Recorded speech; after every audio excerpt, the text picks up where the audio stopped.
Chapter 423. Xixia Valley's Valley Master was stupefied halfway through his recitation. That day, he had personally witnessed the little girl brazenly switching numbers with someone else in order to directly challenge a Daybreak sect disciple named Mu Liangda on the stage. But what was happening now? Duan Yu coldly glared at Mu Liangda.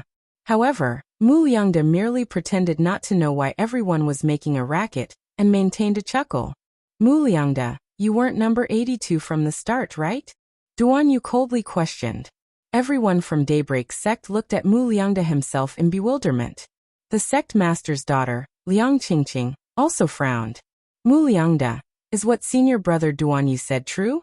The number you reported at the start was that of Choan from the Ghost faction? Junior sister Qingqing, I'm also not sure about this matter. Mu Liangda continued to smile and feign ignorance. He wouldn't honestly admit that Choan had already come to him to talk about this before the small banquet. The two of them discussed and both felt that since the little girl mentioned it before, she would definitely tamper with the number drawing, and change it to Mu Liangda's opponent no matter what. Choan wanted to give that little B*TCH a surprise, so she secretly instructed Mu Liangda that she would give him a number hint during the drawing. If the little girl really came to ask him, he would report Choan's number to the little girl. Mu Liangda naturally approved with both hands raised. Since he was bound to have a battle with that little girl, he was quite happy for someone to challenge the little girl before him so that he could figure out her ins and outs. After all, he was still a bit flustered by the meaningful gazes that several people around him were giving him. If the little girl didn't have something outstanding about her, why were they all staring at him with those strange gazes? Choan truly hit it off with Mu Liangda when she came to find him and conspired against the little girl. Both of them obtained their own desires and achieved their goals. Xiaomu was originally exceptionally intelligent, so she naturally understood what Duan Yu could figure out after thinking about it for a bit. Pretty good. Jackals of the same lair even learned to scheme against the little girl. She would let them know that in the face of strength, all schemes and tricks were nothing. Arbor stood up from his seat, and Mo Lian coldly looked at the Daybreak sect disciple, Mu Liangda, who was secretly pleased with himself. There was still a refined and courteous smile on Mu Liangda's lips, but when his gaze met the Crown Prince's extremely cold and oppressive gaze, he couldn't help but quickly avert his gaze as his body inexplicably trembled slightly. Mu Liangda. When the little girl walked to the front of the stage, she suddenly turned around, and her eyes shot toward Daybreak sect's seating area like lightning. She coldly said, "Since you want to see my strength first, then I'll let you see it. I hope you have the courage to accept my challenge in the next match. Don't be a coward." Ugly. Everyone was speechless. Mu Liangda's expression immediately turned extremely ugly, as though it had been painted green. Why was he a coward? Even his own sect's disciples were looking at him with disdain. What was going on? Duan Yu sneered. "Mu Liangda, you're a Daybreak sect disciple. You should be very clear about the situation of the 3 sects and 5 factions.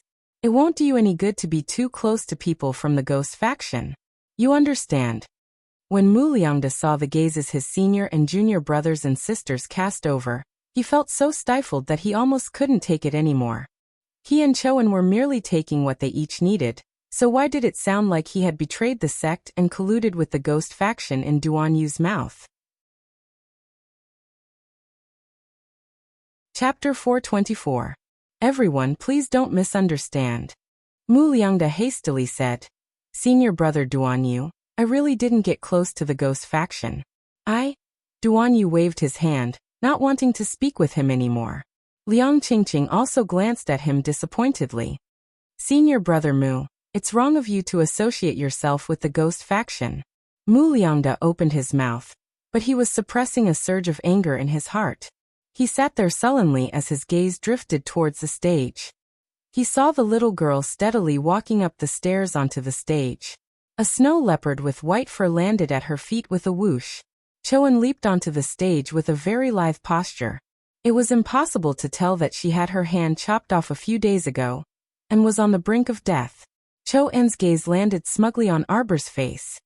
"What, very surprised, right?" Her voice was very hoarse, as if it had been whipped by countless vines. It was terrifyingly coarse. "I'm not surprised. I just didn't expect that someone would be so stupid as to rush to court death, Arbor said dryly as he shook his head. B*tch. Choan shouted roughly, her eyes glaring with a venomous glint. Have you heard of a saying? A scholar who has been away for 3 days must be looked at with new eyes. Choan's right hand poked out from her sleeve, and everyone involuntarily sucked in a cold breath when they saw it. This person's right arm didn't look like a human hand at all. It was more like a piece of withered wood, and her 5 fingers and fingernails were twisted like long withered vines. Demonic cultivator. Someone suddenly shouted. Little junior sister, be careful. This person fused with the power of a demonic plant. Ha ha ha ha ha. Choan looked up to the sky and laughed smugly. She flipped open her gray headscarf, revealing a face so fair that it was somewhat strange. Is my face beautiful? She used that hand that was twisted like a withered vine to gently caress her fair and smooth face. Is it beautiful? How should he put it? That face was quite beautiful when taken apart, but when put together, it made people feel very awkward. It was like a fake face with a stroke here and a piece there.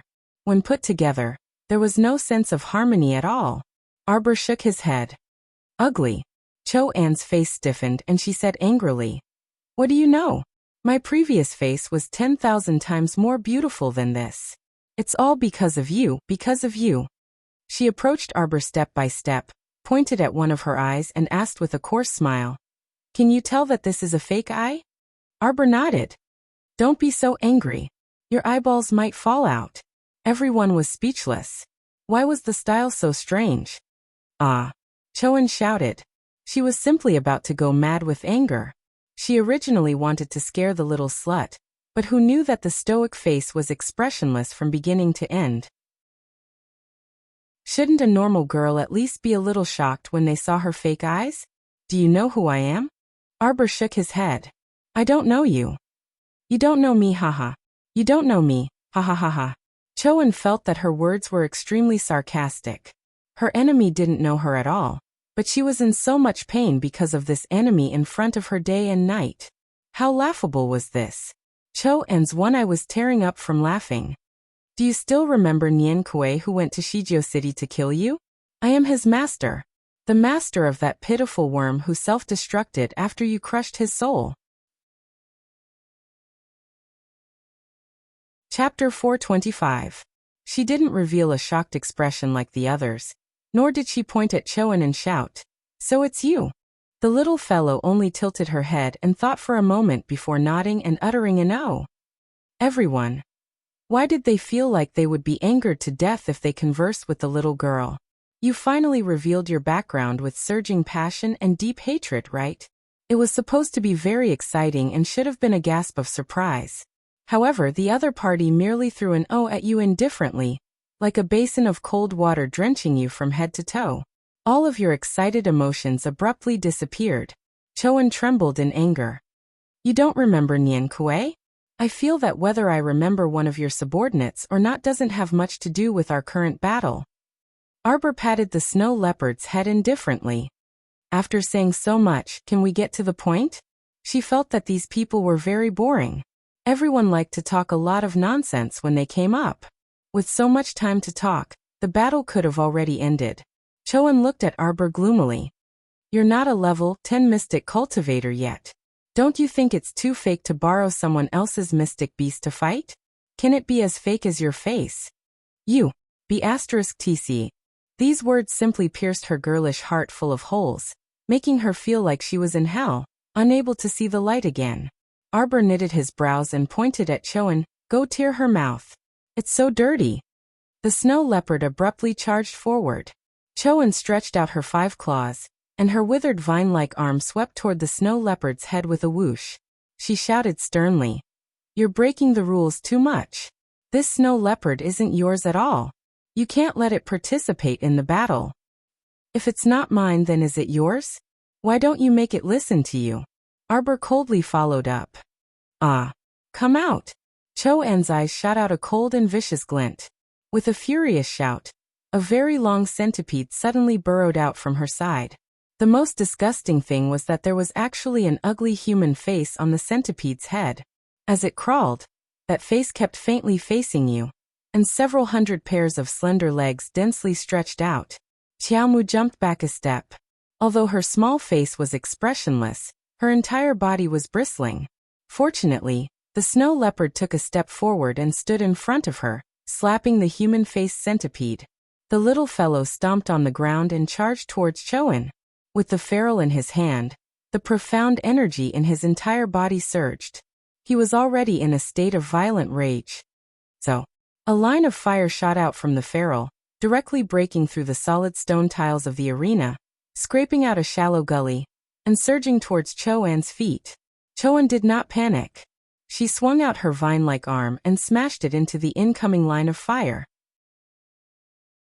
A slender figure had already arrived in front of Choan. Without saying a word, a ferrule struck towards Choan's abdomen. Choan's pupils constricted. She hurriedly released her vines and wrapped them around her abdomen. Bang!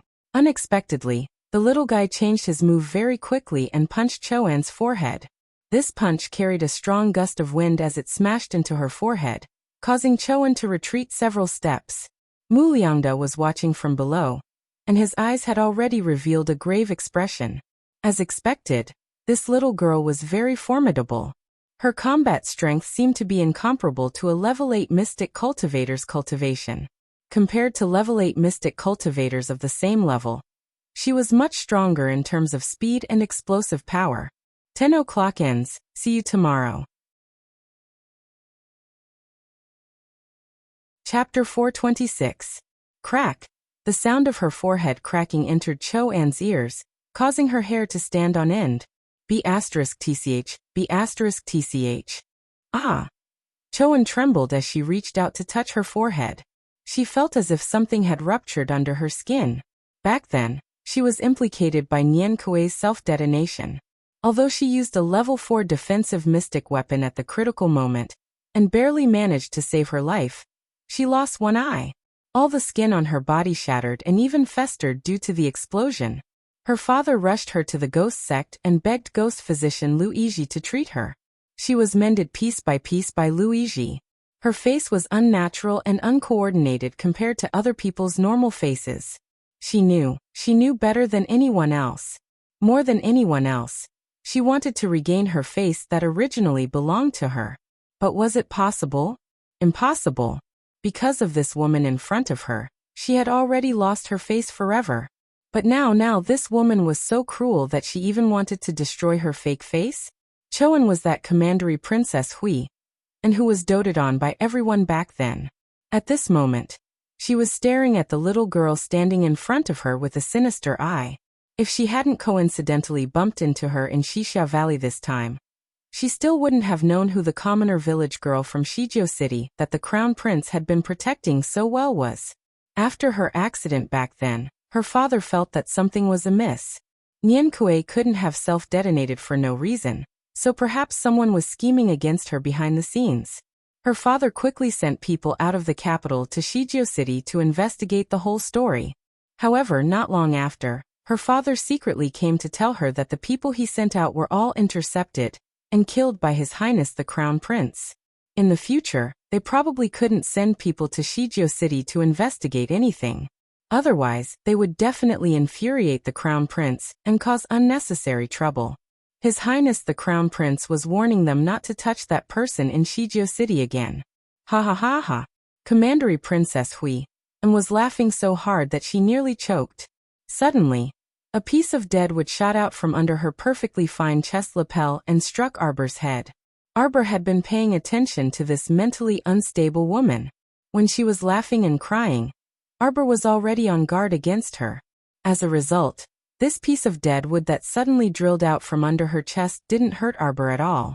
Instead, it was broken by her with a backhand slap of her ferrule. I didn't expect that my commandery Princess Hui, and of the vassal king of Anan's estate, would have such a day. Huiyan turned her head and looked deeply at Mo Lian. Your Highness, do you regret it? Mo Lian's slender brows were completely furrowed. However, Duan Yu suddenly jumped up from his seat and shouted, "See, I told you that it was your love debt that had implicated our Jojo." Mo Lian turned to glare fiercely at Duan Yu. feeling extremely impatient with this commandery Princess Huyen. Back then, if the vassal king of Anan hadn't sensed his intentions and immediately sent Hui, and out of the capital to become a disciple of the ghost sect, how could he have let this babbling woman off? What an inexplicable woman.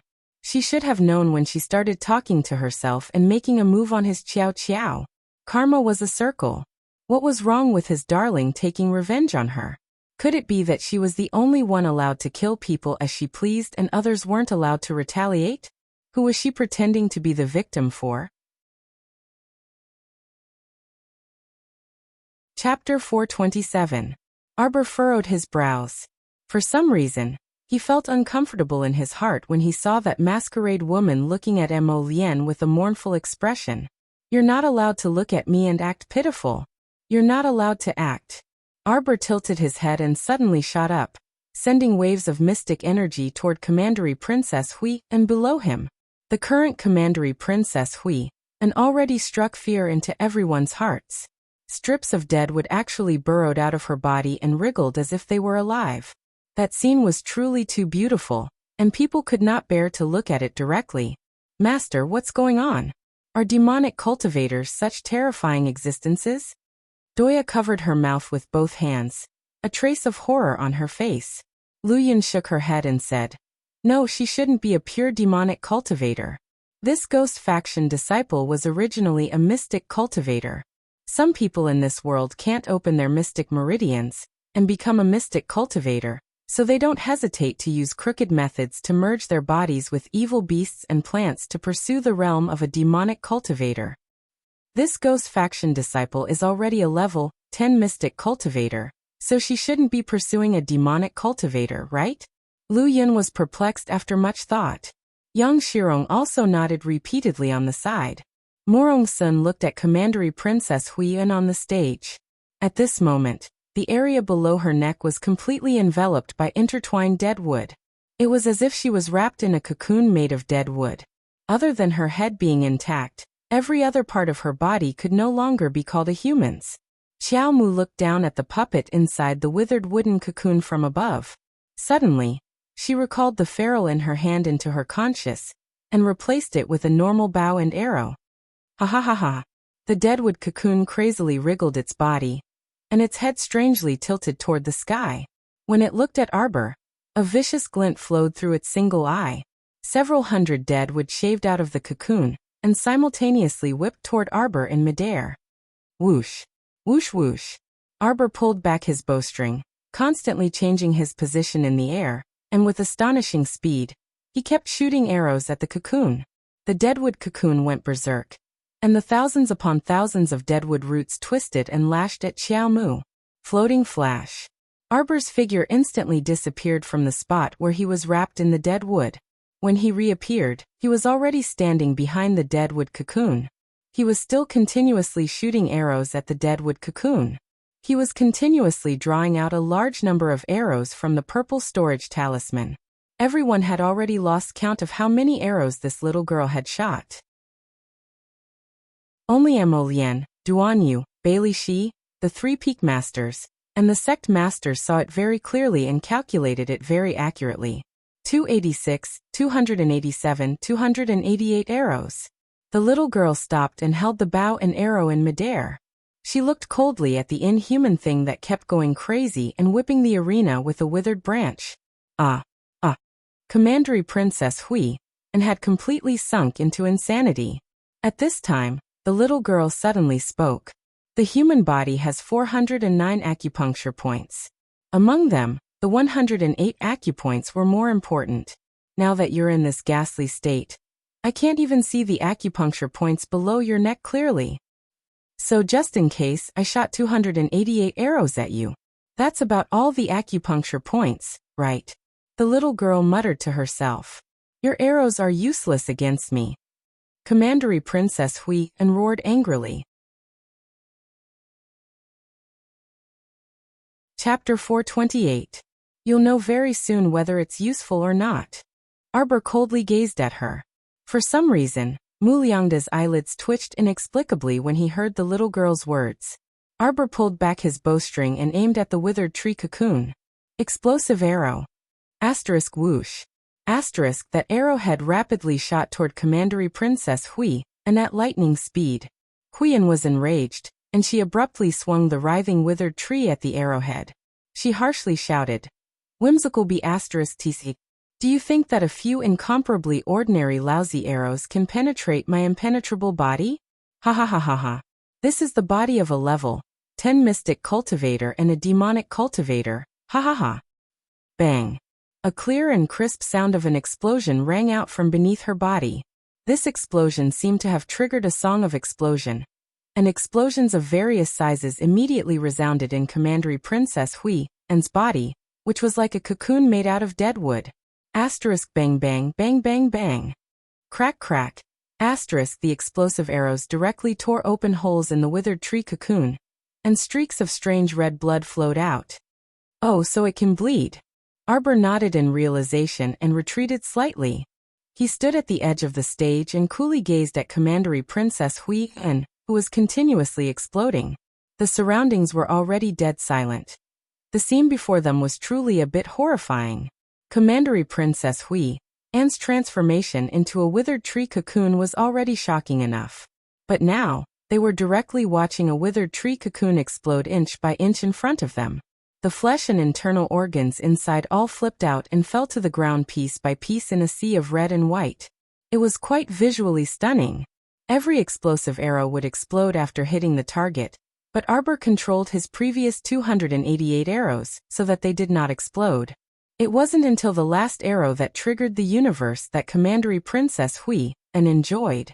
At the same time, it was the refreshing feeling of having such a large number of explosive arrows explode in her body. The scene was truly too beautiful. No one dared to keep staring. After a while, they could not resist looking away and shaking their heads repeatedly. The expressions of the ghoul sect disciples became abnormally ugly. Peng Zhang was even more heartbroken. He wanted to charge into the arena like a madman. Junior sister. Junior sister. He did not expect his junior sister to do such a crazy thing in the competition. It was all because of this little witch in front of him. It was all because of her. Senior apprentice brother Peng Zhang. Senior apprentice brother Peng Zhang, you can't go. A few Ghost faction disciples held him down, and secretly raised their eyes to look at Elder Ghost, who had an ugly expression on his face. When Lu Yizhi was supported by his retainer, Qiu-san, he stared coldly at the stage and shook his head in disappointment. Truly a useless thing. Even after swallowing the evil body pill, it was still useless. He couldn't even beat a 12 or 13-year-old girl. Qiu-san's eyes were filled with fear. Sir, you're right. Look at that lady from the Qiao family. Her methods are so cruel and vile. She's not an easy person to deal with. Humph. Lu Yizhi's eyes turned cold. I think it's because Huiyan is too weak. Such a waste of my precious evil body, Dan. What a pity. Lu Yizhi shook his head. If he had known that she was so weak, he would not have given it to her. He had found all kinds of medicinal ingredients and spent at least 2 years to refine this pill that was infused with the blood essence of the evil plant. What a pity, what a pity.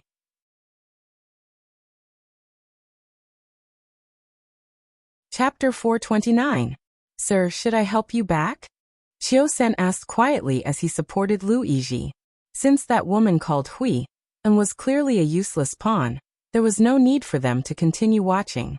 However, Lu Yizhi's eyes were still fixated on Arbor on the stage. He coughed a few times in a low voice, conjecture and confusion in his eyes. I really didn't expect that a small continent like Seacone Planet in the lower star domain would have such a brilliant mystic technique. Lu Yizhi muttered to himself as he stared at the two people on the stage with a hint of hesitation in his eyes. This is nothing.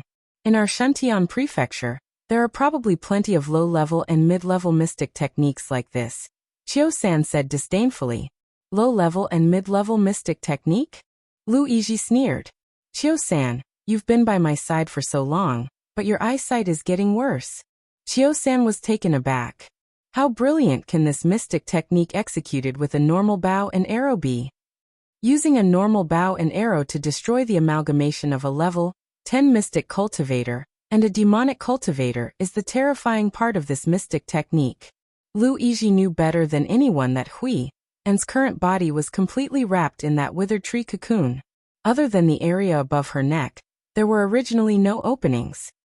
Chiao-san, in the eyes of the Chiao family's little miss, that amalgamation of demonic plants that we thought was flawless is actually full of openings. Luigi lamented. Otherwise, how could she have hit Hui An's vitals with every arrow? How could Hui An survive after detonating these explosive arrows? At this time, Commandery Princess Hui An had already stepped onto the path of self-destruction. She lowered her head in horror and saw that her cocoon-like body was currently exploding inch by inch. The ground was already covered in a thick layer of withered vines and broken wood. After the outer layer of cocoon peeled off, the body inside was truly riddled with holes and was extremely horrifying. Xixia Valley's Valley Master braced himself and jumped onto the stage that was in a complete mess. He first speechlessly glanced at Arbor, who was standing at the edge of the stage, before sighing. He walked to Arbor's side and turned to the people below the stage to announce, "Holy Water Sect's disciple, Arbor, wins this match." He turned around and glanced at the badly mutilated thing on the ground and shook his head.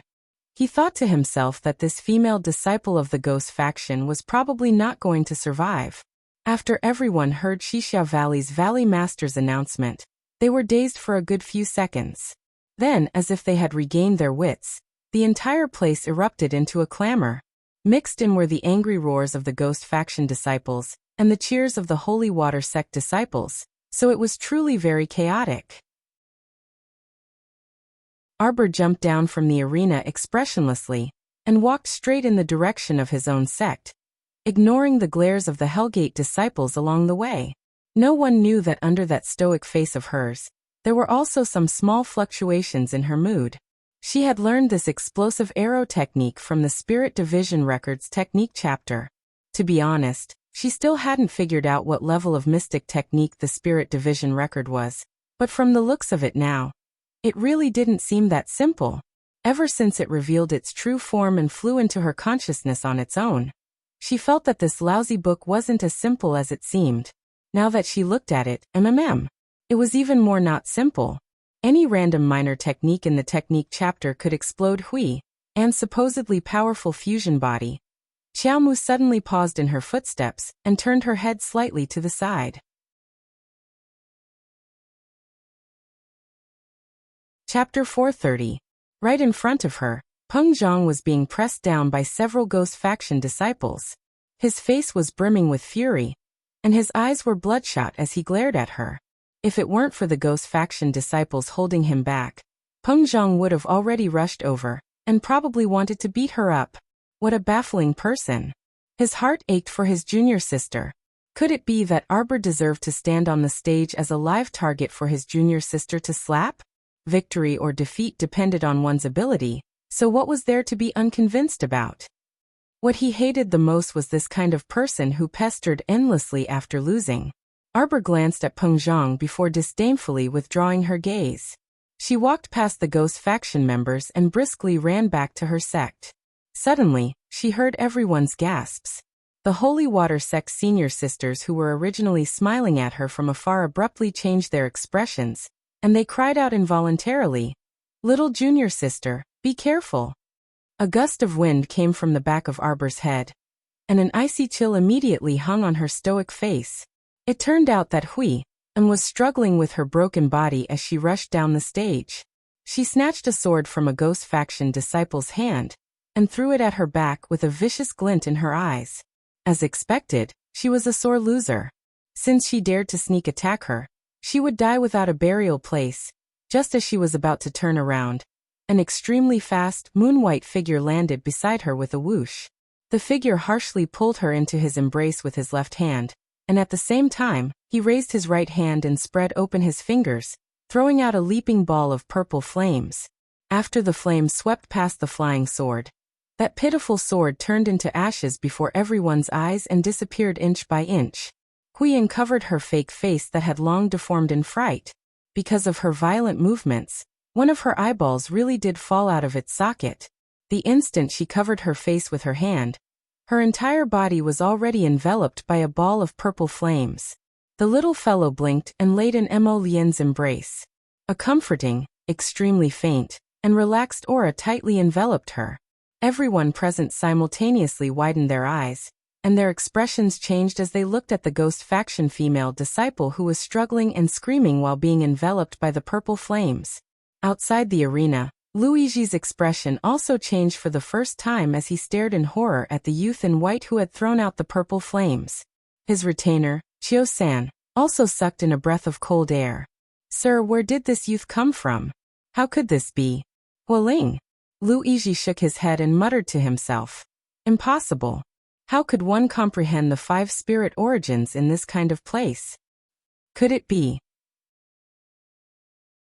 Chio-san leaned close to Luigi and pointed upwards. "Like us, which manner had sent them over?" "Impossible." Luigi shook his head in absolute denial. "If someone from the 6 prefectures came, there's no way we wouldn't have heard of it."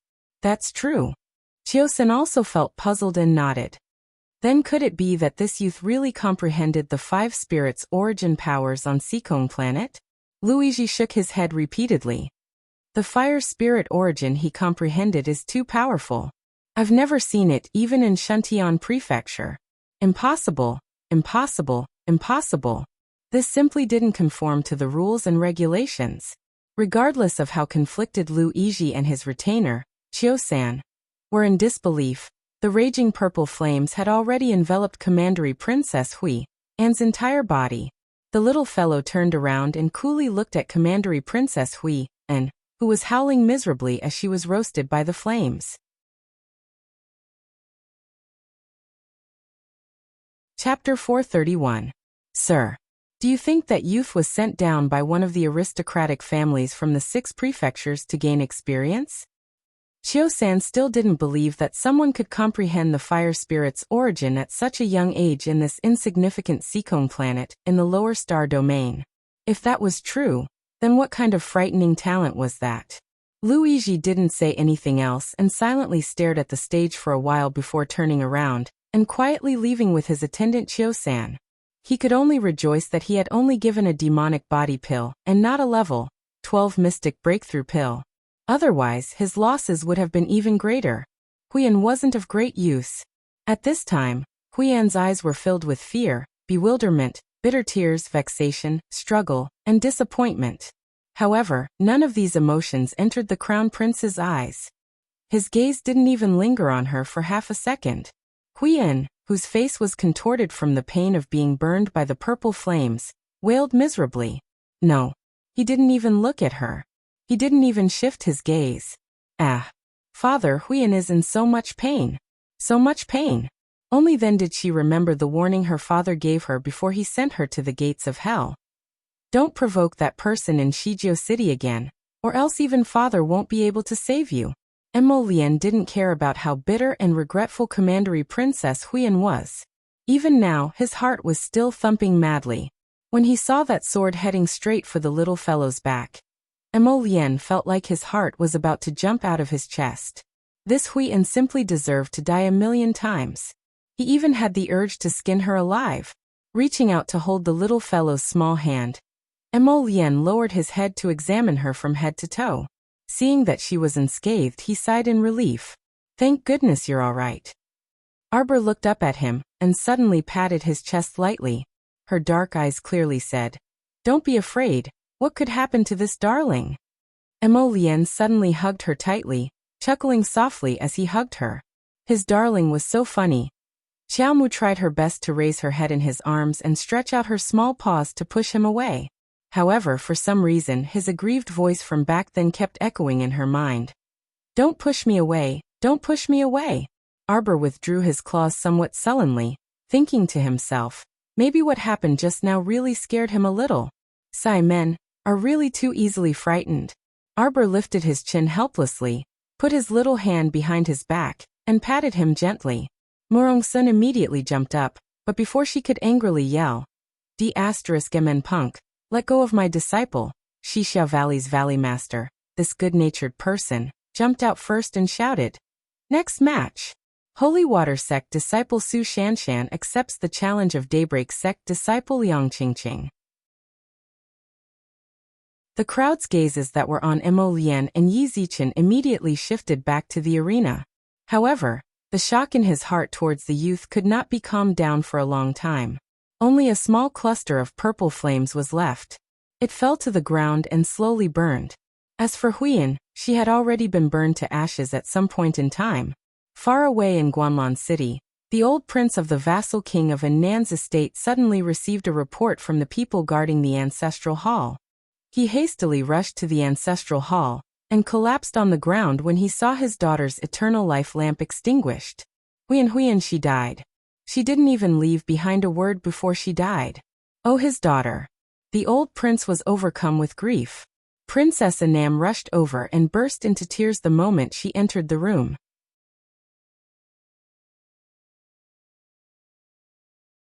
Chapter 432. Your Highness, what exactly is going on? Tell me what happened, tell me. Princess Annam felt like her heart was about to shatter. She only had a son and a daughter. Her eldest son was away most of the time, while her daughter was a caretaker.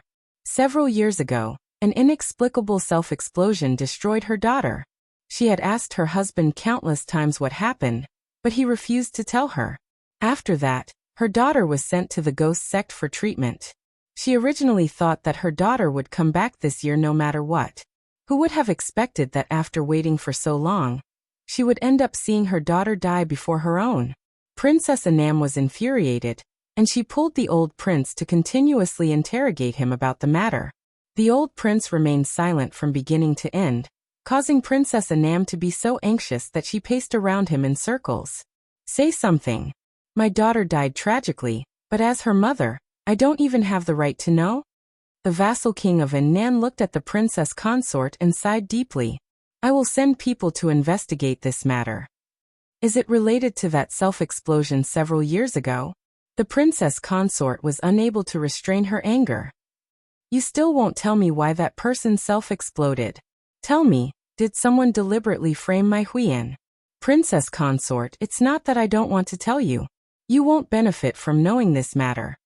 The vassal king of Annan understood his princess consort too well. She was used to making her own decisions and couldn't tolerate a grain of sand in her eyes. She was already so strict with those concubines and concubines' daughters who didn't pose any threat in the inner court, let alone if she knew that the self-explosion back then was entirely due to someone else's revenge after Huiyan's willful and reckless behavior. She had doted on Huiyan, and since she was young, so she wouldn't find fault with herself when something happened and would definitely blame it all on the other party. If she knew that the crown prince also had a hand in the back, with the princess consort's personality, she definitely wouldn't take things lying down. He understood his highness too well.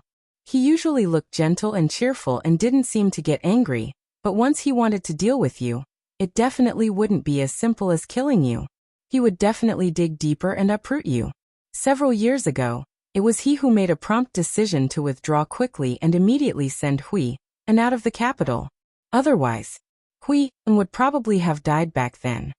My Wu family is not to be trifled with in Guanlan City. What are you worried about, Your Highness? Tell me. The princess consort questioned angrily.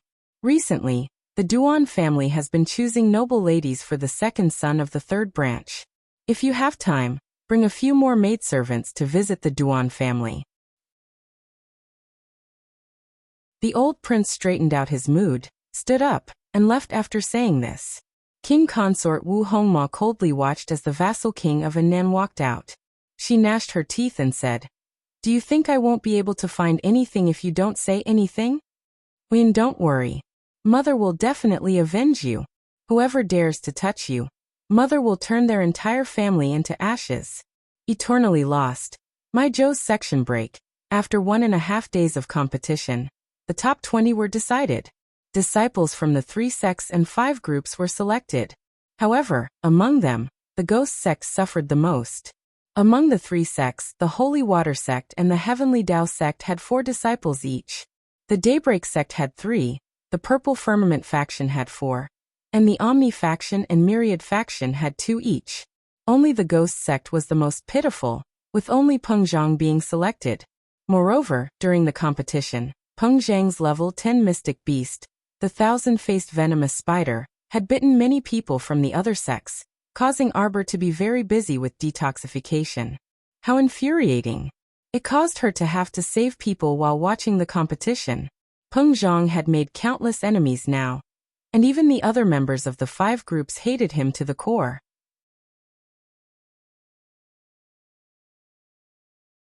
Chapter 433.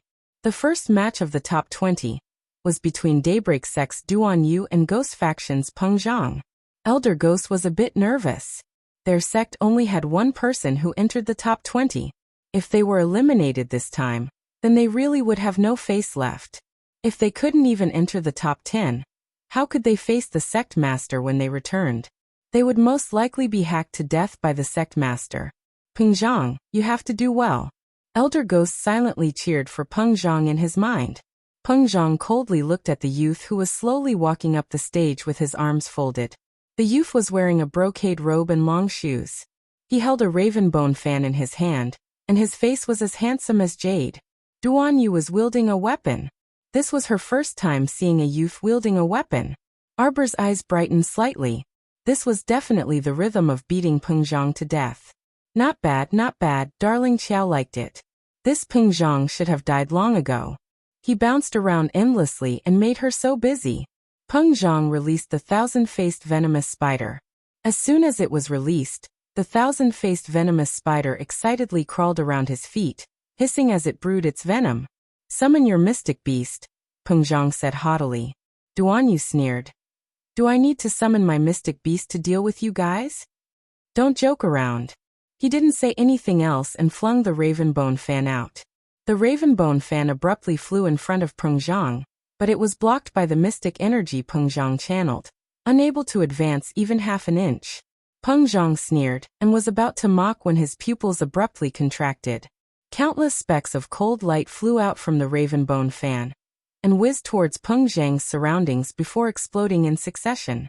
Peng Zhang's expression abruptly changed. He mustered all the mystic energy in his body to launch a full-scale defense, but how could he make it in time? How could he have known that this punk would use a killing move as soon as he started? He didn't give the other party any time to prepare. This was not an ordinary concealed weapon. When the cold light exploded on his body, he could clearly feel that every bit of the cold light that flew out from the black bone fan contained a strong, profound energy. The mystic energy he used to defend himself was completely unable to block the specks of cold light flying out of the raven-bone fan. Peng Zhang could feel that the defensive power around his body was weakening, and he could only activate his profound energy in a fluster to protect his body. He even shouted angrily, "Thousand-faced venomous spider." Hiss. The thousand-faced venomous spider swiftly crawled towards Duan Yu's leg. In the blink of an eye, the raven-bone fan flew back into Duan Yu's hand. Duan Yu leaped, and his slender figure streaked across the air like a shadow. His long, loose hair suddenly swayed slightly. Hundreds of cold lights suddenly shot out from his hair and pounced on the thousand-faced venomous spider on the ground. Wah! Everyone watched nervously, and many people couldn't help but stand up. Elder Ghost's face was even more ashen. His fingers that were pinching the armrest had already turned slightly purple. You've done well, Peng Zhang. You're the only one left in the sect. After Duan Yu closed the raven-bone fan in his hand, he flicked it slightly with his raised wrist. The black bone fan abruptly transformed into a long sword. Following the youth's figure, it was suddenly delivered to Peng Zhang's throat. The blazing sun was like fire, the sunlight shining down. At that moment, everyone felt as if the youth's figure that was suspended in midair had become transparent. The long sword slashed open Peng Zhang's neck. Peng Zhang turned pale with fright as his eyes bulged. He only heard cracking sounds coming from his throat, as if something warm was slowly flowing out. Bam! Peng Zhang powerlessly crashed to the ground. Dejected, Elder Ghost drooped his head down, laying down on the stool in defeat.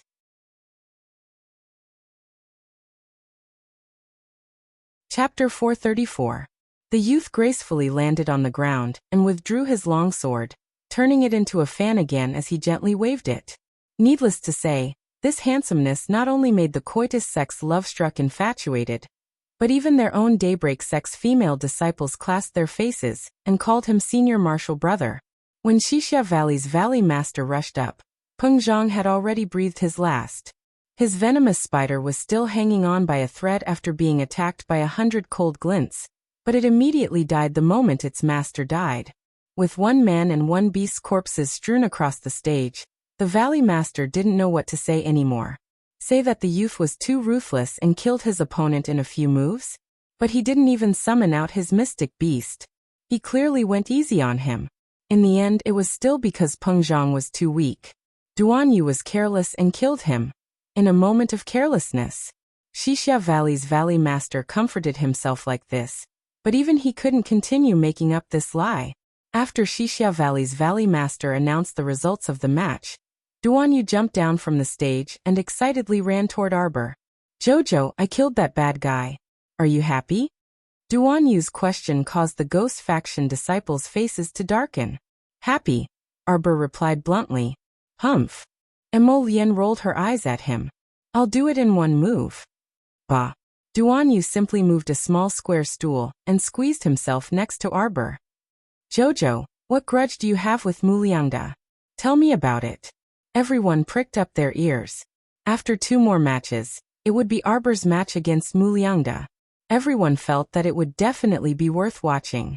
Of course, they were also very curious as to why this little junior sister of the Holy Water sect kept wanting to challenge Muliangda one-on-one. Arbor tilted his head and pondered. Enemy. The little fellow suddenly thought of something and left her seat to run to Daybreak Sect's Sect Master Liang Wanshan. She cupped her hands respectfully. Sect Master, I'm going to kill your sect's disciple, Muliangda, in a moment. It has nothing to do with our sections. This is a personal grudge between me and him. Please forgive me if I'm overboard. The stifled Sect Master Liang. The Heavenly Dao Sect's Sect Master Situ Min laughed. Sect Master Liang, this little fellow came to greet you. Morongsun also found her disciple unbearably adorable. When she received Liang Wanshan's speechless gaze, she broke into laughter and said, I really don't know why. However, this disciple of mine has always said whatever she wants to say. If she says that she has a grudge against your virtue, then that's it. Since it's a personal grudge, this sect master shouldn't interfere too much. Liang Wanshan was also speechless. It's just that Muliangda isn't as ordinary as you think. Liang Wanshan said hesitantly, you might not be able to defeat him. Sect Master Liang, don't worry. I'll definitely kill him. The little fellow swore and ran off. Liang Wanshan had a stifled look on his face. Why am I getting more and more worried? Everyone burst into laughter. Why did it sound like Sect Master Liang was going to kill Muliangda in the end, and even told the Sect Master not to worry? It was too comical. Arbor ran back to Emolien's side and told Duan Yu after sitting down. I just greeted your Sect Master. I said that I'll kill Muliangda in a moment, and he agreed. Everyone looked at her like she was a little oddball, and simply didn't know what to say. Duan Yu immediately lost his integrity and encouraged, Jojo, do your best. You can do it. Emolien. Young man, where's your integrity? You're too shameless.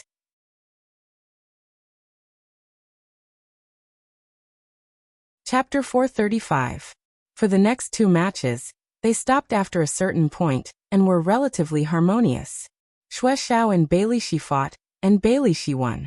Wei Nanfeng and a Purple Firmament faction disciple fought, and Wei Nanfeng won. The 4th match was Arbor and Muliangda's match. The two were silent the entire time as they ascended the stage. They looked at each other and didn't speak for a long time. I heard that you're also a talisman practitioner? Let me experience it. It was rare for Arbor to be in the mood to speak before the battle. Muliangda's face was gentle as he courteously bowed to Arbor. Little junior sister, you should make the first move. You can summon that snow leopard of yours first. Just use the talismans when I tell you to. You like to talk so much nonsense. If you won't use it, I'll use it. Arbor swung her hand, and a row of talismans flew out and suddenly leaped in front of Muliangda. Muliangda's eyes abruptly constricted. He raised his dumbfounded face and foolishly looked at the little girl who suddenly made a move. What was going on? Muliangda was truly dumbfounded. Ever since he left Guanlan City's main residence, He really hadn't seen anyone who could throw out so many talismans in one go in all these years. His first thought was, is it fake? However, that row of talismans all gathered around him and abruptly tightened. Binding talisman matrix. Our dear Xiaomu had long planned out how to deal with this Muliangda. Wasn't this person a talisman practitioner? Then she would use talisman matrices to deal with him, and let him die a worthy death. However, she seemed to have overestimated this Muliangda. Staring at Muliangda, who was flustered in the binding talisman matrix and continuously using his shoulder and elbow to strike left and right, Arbor's eyes narrowed in displeasure. She asked in an extremely dissatisfied tone, "Are you really a talisman practitioner? Why can't you even crack such a simple binding talisman matrix?" This kind of binding talisman matrix was one of the more basic types of talisman matrices, and it only used beginner talismans. Even so, she could make Muliangda, a talisman practitioner, into such a sorry state? Arbor couldn't help but suspect that the person in front of her might just be a fake. Muliangda's expression truly changed. Binding talisman matrix?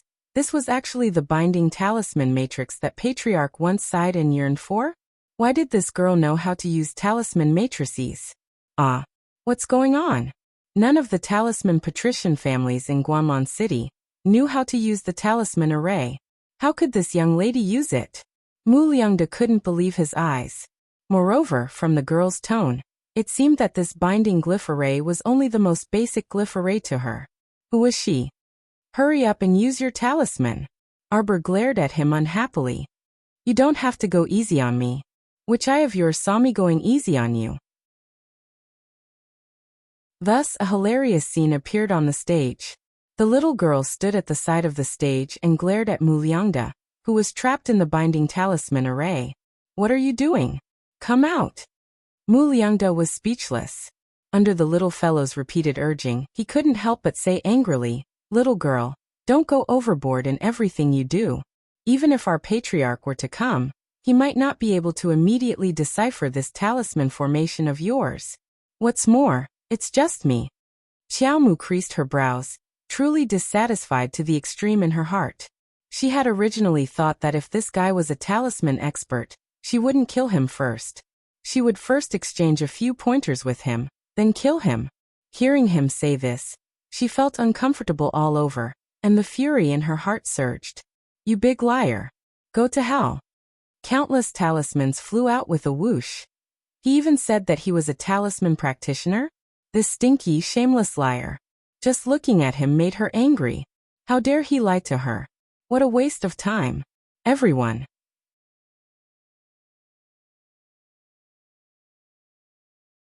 Chapter 436. Liar, she really wanted to kill him. However, she also really wanted to test the power of other talisman masters. She had never competed with other talisman masters in all her years of drawing talismans. It felt so novel, and she really wanted to give it a try. Countless talismans flew out from under her sleeves and floated in front of the stupefied Muliangda. F***CK, F***CK, F***CK. What the hell was this? Where did this girl get so many talismans? Muliangda's eyes were dazed, and his mind was in a mess. These talismans floating in front of him were engraved with runes that he could not understand at all? No, he could understand a few of them. He understood the beginner-level speed talisman, the beginner-level strength talisman, and the beginner-level safety talisman. However, he actually could not understand a single one of the mysterious runes on the remaining 200 or so talismans.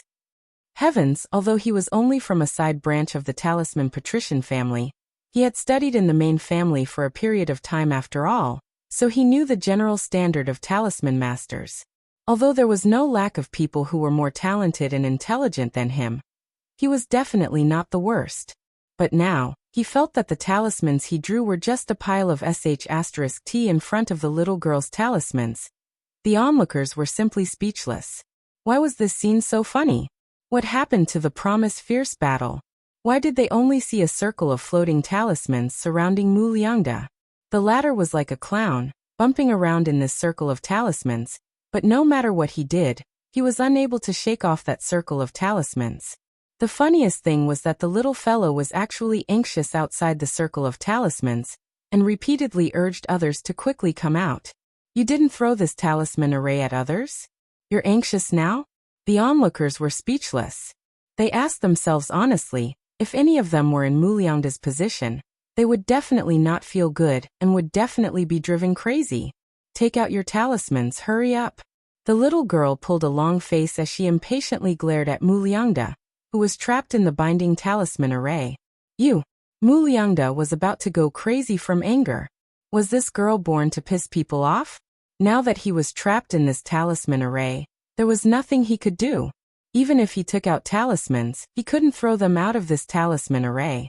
He was completely bound in this area. Muliangda felt that this girl was doing it on purpose. She said that on purpose to trample on his pride and dignity. Arbor's black eyes widened. He was so angry that he wanted to stomp his feet. Was this person an idiot? Why did it feel like that idiot was speaking to him in a completely different world? She had already asked him to take out his talisman, so why didn't he do so? She really wanted to see what other talisman masters were like. She urgently wanted to know what level she, as an intermediate level symbol master, was at among the symbol masters. She was so angry that Muliangda, this stupid fellow, couldn't even fulfill such a small wish for her. A Violet Firmament faction disciple who was closest to the arena kindly reminded her. Little junior sister, I think that Muliangda probably can't walk out of the talisman array you set up. If you want him to come out, then remove the talisman array. The battle between the two of them made the onlookers anxious. You're so stupid. How can you not even crack such a basic binding talisman array? You're definitely not a talisman master. You big liar.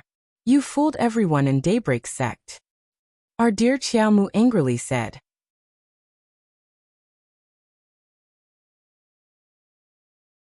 Chapter 437. Arbor's words immediately enraged Muliangda so much that his lungs were about to explode.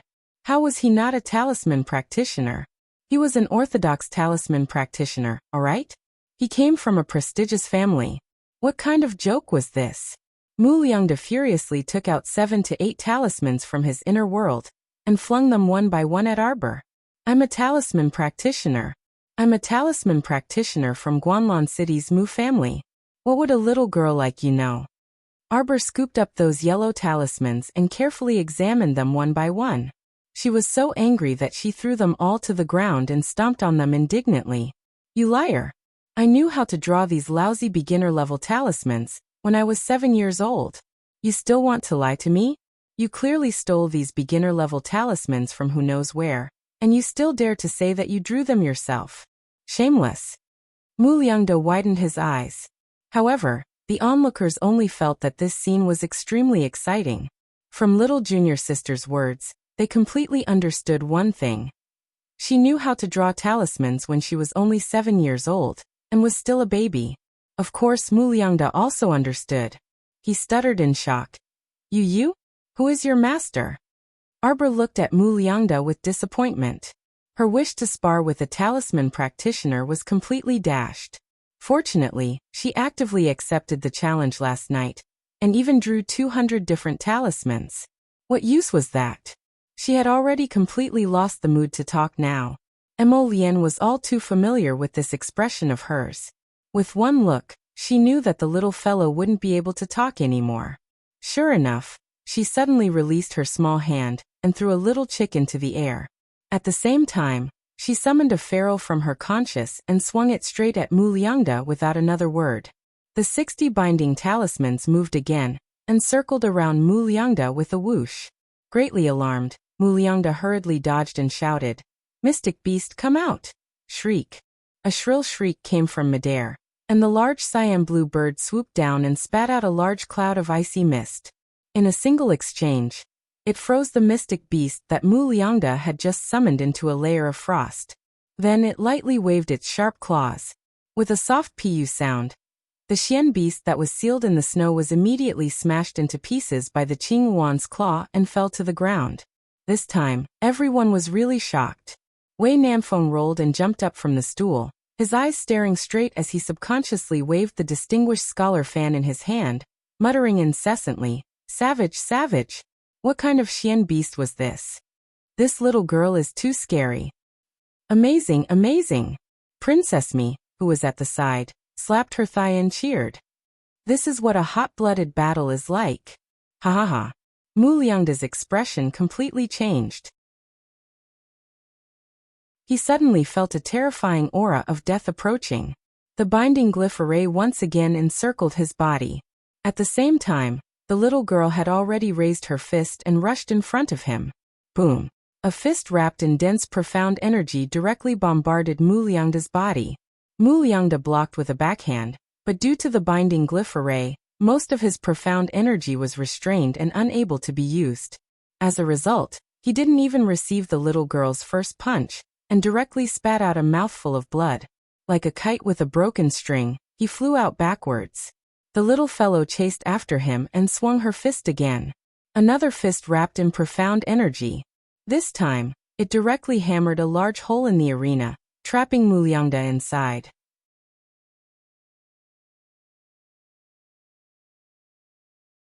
Chapter 438. Immediately after a series of explosions, everyone stared dumbfoundedly at the new hole in the stage. But Mu Liangda had already disappeared. From the looks of it, he should have completely fallen into that hole. The little girl expressionlessly stood at the edge of the hole and stared at Xixia Valley's Valley Master, who had flown onto the stage for a while. Xixia Valley's Valley Master speechlessly stared at her for a long time before ordering 2 disciples to go forward and carry Mu Liangda out of the hole. The onlookers couldn't help but be stupefied when they took a closer look. How could Mu Liangda's former graceful and exuberant face be seen? His entire face was even fatter than a pig's head, and his entire body was covered in blood. Mu Liangda was hanging on by a thread as he glared at Arbor with his eyes that had swollen into slits. He couldn't spit out another word for a long time. Mu Liangda, do you still remember Qiao Zhongbang, who entered Daybreak sect at the same time as you? Arbor asked in a clear and cold voice as she stood with her hands behind her back. Qiao Zhongbang? Qiao Zhongbang? He didn't know how many years it had been since someone had mentioned this name to him. That youth who came from the countryside, that youth who was quite talented and was quite well liked by his master back then. His age was about the same as his, so he should be in his 30s now. This little girl was called Arbor? Realization suddenly dawned on Mu Liangda, and he struggled to raise his head from the stretcher. His deformed face was slightly contorted as he strenuously enunciated each word. You're Qiao Zhongbang's daughter? That's right. Arbor nodded and looked at him solemnly. Back then, you saw that my father's talent was better than yours, so you were afraid that he would steal your limelight in front of Wei Cheng. Thus you secretly poisoned him and damaged his mystic meridians, causing him to be driven out by Wei Cheng. I am Qiao Zhongbang's daughter. I came to avenge my father. Do you have any objections? Everyone. Could he say anything if he had any objections? Could he beg for mercy if he had any objections? The little girl didn't wait for Mu Liangda to continue speaking and continued. Since you don't have any objections, you can go on your way with peace of mind. Wait. Mu Liangda narrowed his swollen eyes and coughed. You dare to kill me? I am a member of Guanlan City's Mu clan. My clan's background is so powerful. How dare you, Before Mu Liangda could finish his nonsense, the little girl waved her small hand and directly threw a handful of colorless and odorless powder at him. What happened afterwards really was only a fleeting moment.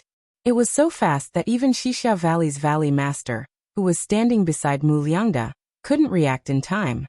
Mu Liangda, who was half sitting on the stretcher, rolled off the stretcher in pain. He covered his face with both hands and howled incessantly. After rolling on the arena for a while, his voice completely disappeared, and his entire person lay upright on the arena. Arbor's small face was stoic as he looked at Mu Liangda, and shook his head in disappointment. I thought that you would at least be able to resist for a moment, because of your research on poisons. Yet unexpectedly, he couldn't even resist for 2 minutes. He reckoned that he had also brought that bag of vicious medicinal powder from his home back then. Did he think that he could be so awesome just because he had a powerful clan background? Wasn't he just a weakling at the mercy of others? Xixia Valley's Valley Master glared at the little girl in front of him, and was tongue-tied for a long time. He couldn't help but say angrily, Little girl, the results of the competition were already out just now. You shouldn't have poisoned him and poisoned him to death. Arbor blinked. Didn't he die from his severe injuries?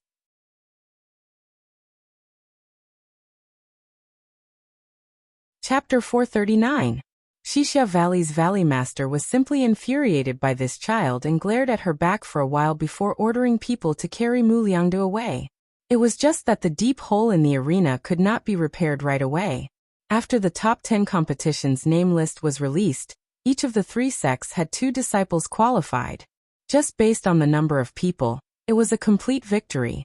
Ghost faction and Myriad faction's disciples were eliminated. Only Purple Firmament faction had 2 people qualified, while Coitus faction and Omni faction each had 1 person qualified. They were Coitus faction's Qi Mei and Omni faction's Ning Bihuan. Unfortunately, the next match was Omni faction's Ning Bihuan versus Coitus faction's Qi Mei. After Ning Bihuan ascended the stage, she hugged her silver spear and stood there with a dark expression. Although her face was not much different from her younger sister, Ning Baifan's, it was much gloomier than Ning Baifan's. She looked like someone owed her several million yuan all day long. Fortunately, she did not talk much and was not as annoying as her younger sister. After the little girl poisoned Mu Liangde to death, she was in a good mood and sat there listening to her senior sister's gossip. They were talking about Coitus faction's Granny Witch. I asked around. The reason Granny Witch hated Eldest Ant Master so much was because her face was disfigured by Eldest Ant Master back then. Chang Yushi was like an information broker, showing off the first-hand information she just obtained. Where did you ask around? As Murong Sun's eldest disciple, Su Shanshan did not know her master had such a story. Xue Xiao couldn't resist laughing. Where else could she ask around? Second Ant Master most likely told her. Chang Yushi rubbed her hands and giggled mischievously. Then do you want to hear it?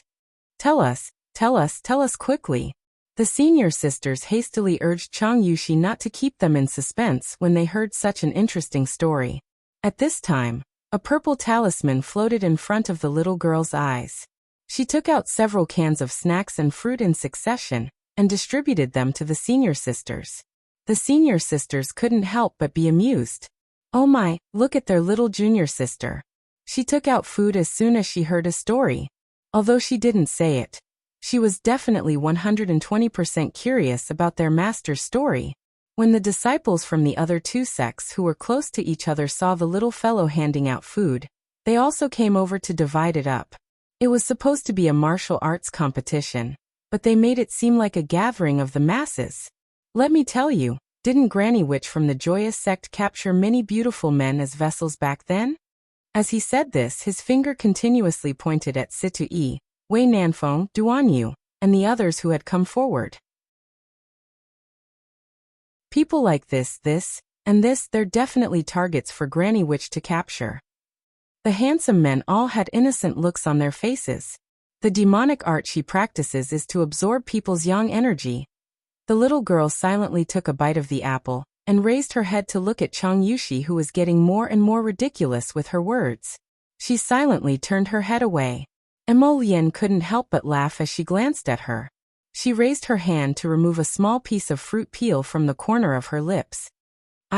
In short, she's using people as vessels to refine that thing in other people's bodies, such as profound energy and profound energy, to increase her own profound energy. It's said that it can even preserve her youth and beauty. Chang Yushi finally hit the nail on the head and vividly described. That night, it was a dark and windy night. Granny Witch captured several beautiful men and was at the critical juncture of absorbing their mystic energy. Eldest Ant Master suddenly broke through the window and entered.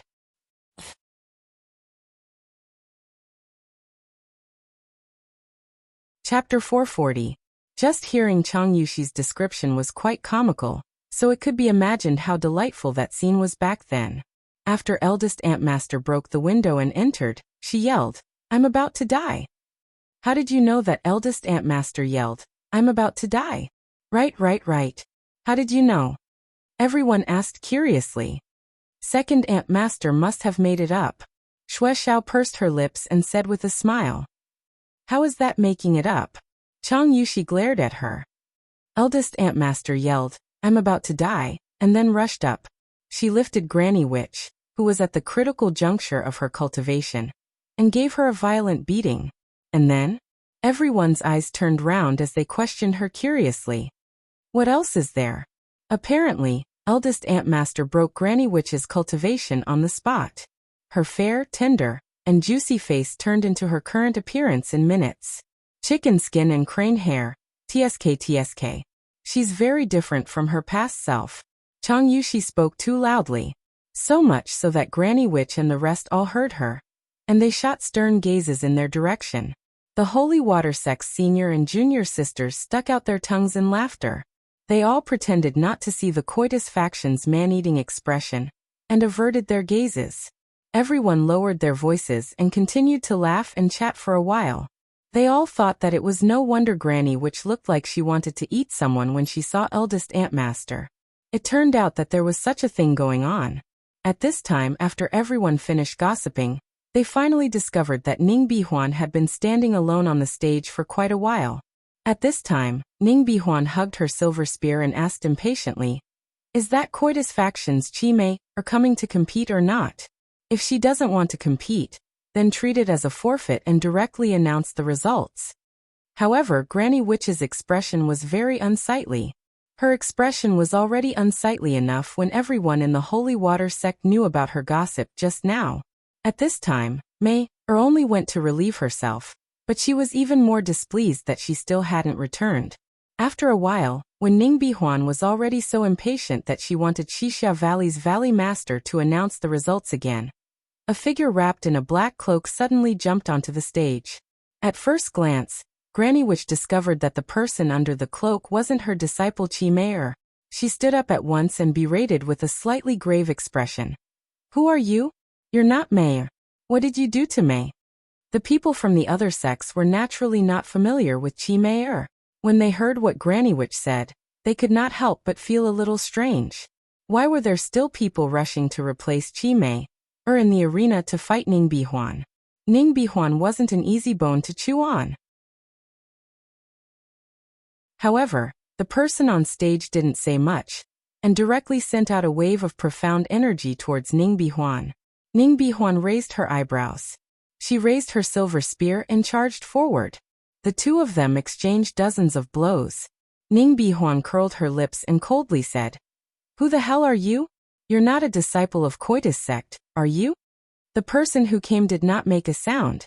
However, Murong Sun had already recognized the person at this time. Her face instantly darkened, and her complexion was quite unsightly.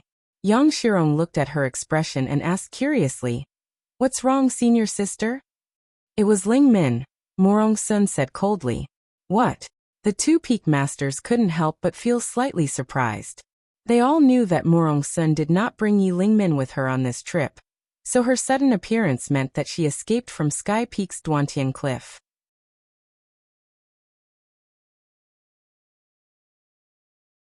Chapter 441. Yi Lingmin actually escaped from Sky Peak's Duantian Cliff on her own, and entered the arena to compete without permission? Her guts were already abnormally big. At this time, Coitus faction's Chi Mei ran over, flustered and exasperated. Everyone turned to look and saw that unlucky woman's stench wafting over, as if she had crawled out of a cesspit. "Master, that person Chi Mei was so drunk from her own stench that she cried. How could she have known that when she went to relieve herself normally, someone actually covered her head with a sack from behind and beat her up? Her entire body was covered with the smell of feces and urine. Too infuriating, truly infuriating. Disaster fell from the sky when she was relieving herself. This kind of luck was indeed unparalleled. Everyone looked at this stinky girl with sympathetic gazes. Even her master, Granny Witch, disliked her stench and hurriedly avoided her when she walked over. It was truly an unexpected disaster with overwhelming bad luck. Such a delicate beauty coughing and stinking of urine truly didn't smell good. "Hurry up and go wash up," Granny Witch angrily rebuked. She still dared to make a fool of herself in front of others with such a pestilence appearance. Her old face was completely thrown away by this idiot. "Senior sister, I'll accompany you to wash up." Chihua, who was dressed in plain clothes and only had a small pink beaded flower on her head, walked over and draped a robe over the stinky Chi Mei. Chi Mei also knew that if she continued to stand here, she would definitely be an eyesore to her master. Hearing this, she could only follow Chi Hua to wash up and change clothes, hating the woman who snatched the arena from her to the bone. The two of them didn't walk far when they saw a hunchbacked old man being supported over. To avoid the old man's disdain, Chi Hua hurriedly pulled her senior sister a little closer and left after casting a glance out of the corner of her eye. "Sir, those two are disciples of Coitus faction," Chio-san whispered. "Vulgar women, withered flowers and withered willows." Lu Yizhi coughed a few times and stood still, his cold gaze fixed on the arena. "My lord, the strength of these two lower domain disciples is comparable to our soldiers," Chio-san said. He's just an outer court soldier material, and doesn't even have the qualifications to guard the inner court. Lu Yizhi's eyes were full of disdain. Suddenly, Lu Yizhi's body stiffened, and his expression changed slightly because Mo Lian and Arbor both turned their heads and gazed coldly at them. At the same time, Duan Yu also turned around with a grin and raised his brow. His gaze swept over Lu Yizhi and Chio-san before withdrawing. Lu Yizhi didn't see Duan Yu and Peng Zhang's battle, so he didn't know how strong this youth was. However, he had a deep impression of Mo Lian. A youth who could control a powerful fire spirit. Even he did not dare to easily offend him. At this moment, they were very far away from the arena, but even so those three people could still sense them. It had to be said that even Lu Yizhi was surprised by their sharp acuity. At this time, the competition on the arena had already entered a white-hot stage. The silver spear in Ning Bihuan's hand suddenly lifted Yi Lingmin's headscarf and cloak, exposing her entire face to everyone. "Senior Sister Yi?" Many holy water sect disciples covered their mouths as they exclaimed softly. Yi Lingmin was holding a willow leaf saber. Because her shoulder had been struck by the mystic energy seeping out from the silver spear. Her shoulder was already red. She was extremely furious, and her mind was in a mess, so her saber technique was out of order.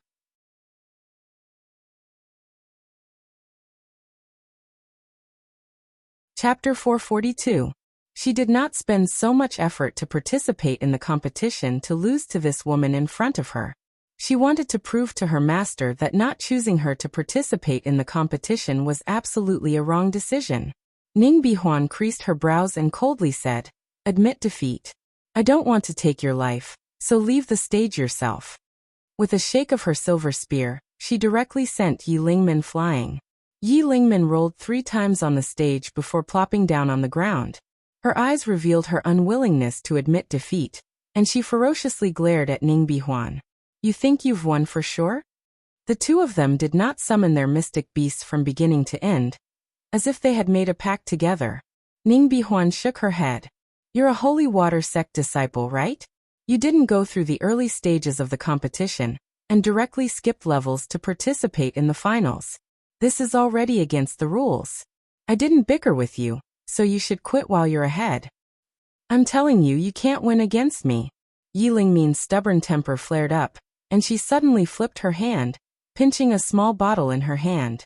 The eyelids of the 3 peak masters sitting in the front seats all twitched. Morong Sun's face darkened, and she had just shouted Lingmin, when she saw Yi Lingmin uncorking the bottle and drinking the 3 drops of holy water she had preserved until now in one gulp. Holy water sect disciples all knew that holy water was most effective, and improved the fastest when it was consumed for the first and second time. Yi Lingmin had been reluctant to consume it a second time, and had been accumulating holy water the entire time. Every time she asked Lady Holy Water for more holy water, she would preserve it until today. She swallowed it all in one gulp. The 3 peak masters' expressions were abnormally unsightly. Soon, all the mystic energy from all directions gathered above Yi Lingmin's head, forming a small vortex of stars that continuously gathered inside her body, until it completely erupted. Yi Lingmin advanced in front of everyone's eyes. Everyone's eyes were filled with intense incredulity. Everyone knew how difficult and dangerous it was for a great level 10 mystic cultivator to advance to a great level 11 mystic cultivator. But what happened just now? Why did Yi Lingmin suddenly break through the barrier of great level 10 mystic cultivator? Before everyone could react, Yi Lingmin had already jumped up on the spot and energetically swung her saber. The lancet spun in the air and whooshed towards Ning Bihuan. Ning Bihuan's silver spear flew up. With a solemn expression, she flicked it at Yi Lingmin's blade. Immediately, she felt her wrists suddenly become heavy, and she almost lost her grip on the silver spear. "Let go!" Yi Lingmin shouted in an awe-inspiring manner. She suddenly pulled back her lancet and chopped at Ning Bihuan's left wrist. Ning Bihuan had no choice but to retreat, but the silver spear in her hand was suddenly snatched away by Yi Lingmin. With a kick, she sent it flying. With a whoosh, it landed on the stage and stuck into the ground at an angle. Everyone was silent. Morong Sun's expression was indescribably unsightly. However, Coitus Sec's Granny Witch's eyes were filled with doubt. Could this be the legendary holy water spring of the Holy Water Sect? Its effects were truly so good that one could immediately advance from a level 10 Great Mystic Cultivator to level 11 after drinking a mouthful, crushing Ning Bihuan, who was also a great level 10 Mystic Cultivator, in a matter of minutes.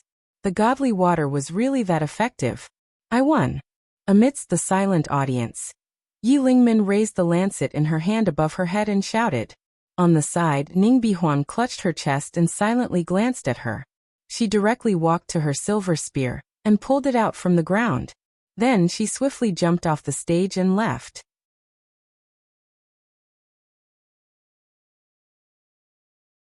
Chapter 443. Xixia Valley's Valley Master was baffled and did not know whether he should go on stage to announce the results of the competition. Seeing that no one else was going up, Yi Lingmin jumped down from the stage and walked straight to Morong Sun. She straightened her neck and bowed to the three peak masters. "Master, Ant Master." Morong Sun's expression was unsightly to the extreme. She coldly stared at Yi Lingmin and did not say anything. She merely stared at her for a long time. This extremely powerful silent stare caused Yi Lingmin to panic. In reality, it would be best if she could enter closed-door cultivation right now. In order to win the competition just now, she swallowed 3 drops of holy water at once and forcefully raised her cultivation to level 11 Great Mystic Cultivator, obtaining an overwhelming victory. However, in reality, she did not completely assimilate these 3 drops of holy water. If she wanted to completely stabilize her cultivation as a level 11 Great Mystic Cultivator, she still needed a period of closed-door cultivation. She merely wanted to win too much. She wanted to display herself in front of her master and obtain her master's approval and affirmation too much. She wanted her master to know that she, Yi Lingmin, her master's third disciple, was not inferior to anyone else. But right now, her master's aloof gaze made her feel afraid from the bottom of her heart. Yi Lingmin quietly called out, "Master." "Lingmin, it's because I don't know how to teach disciples that your willful, reckless, and lawless personality is today." Morong Sun's disappointed gaze made Yi Lingmin's heart tremble. Why was it like this? She won the fight. Why was her master so disappointed in her even though she won? Didn't she win? "Master." Yi Lingmin completely panicked and looked at the other 2 ant masters in a daze. However, the 2 people she saw had the same grave expression. "Master." Yi Lingmin wanted to reach out and grab Morong Sun's sleeve. However, Morong Sun pushed her back 2 steps. She dazedly stood there and looked up at her unfamiliar master in a daze.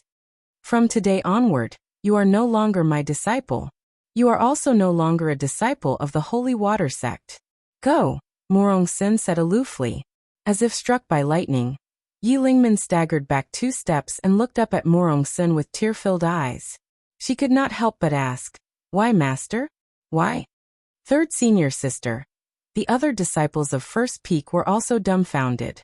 They wanted to surround Morong Sun and dissuade her, but none of them dared to move when they saw Morong Sun's warning gaze. Yi Lingmin suddenly knelt in front of Morong Sun with a plop and wailed, "Master, master, don't chase me away, master. Disciple was wrong, master. Your disciple was disobedient and shouldn't have run away from Duantian Cliff. Master, please forgive me this once. Master, master, don't chase your disciple away." Morong Sun had already made up her mind. Even if other people came over to put in a few good words for Yi Lingmin, Murong-sun still insisted on expelling Yi Lingmin from the sect. Master, you can leave. Go back and think about what you did wrong. If you feel guilty in the future, take good care of your former sister when we meet again in the pugilistic world. Murong-sun turned around and did not look at Yi Lingmin again. Master. Yi Lingmin was completely flustered. She turned around and saw Arbor in a daze. She rushed in front of her and grabbed her arm, begging for mercy. Little junior sister, help third senior sister. Little junior sister, go beg Master. Master likes you the most. If you speak up for me, she will definitely listen to you. Little junior sister, senior sister is begging you, wah.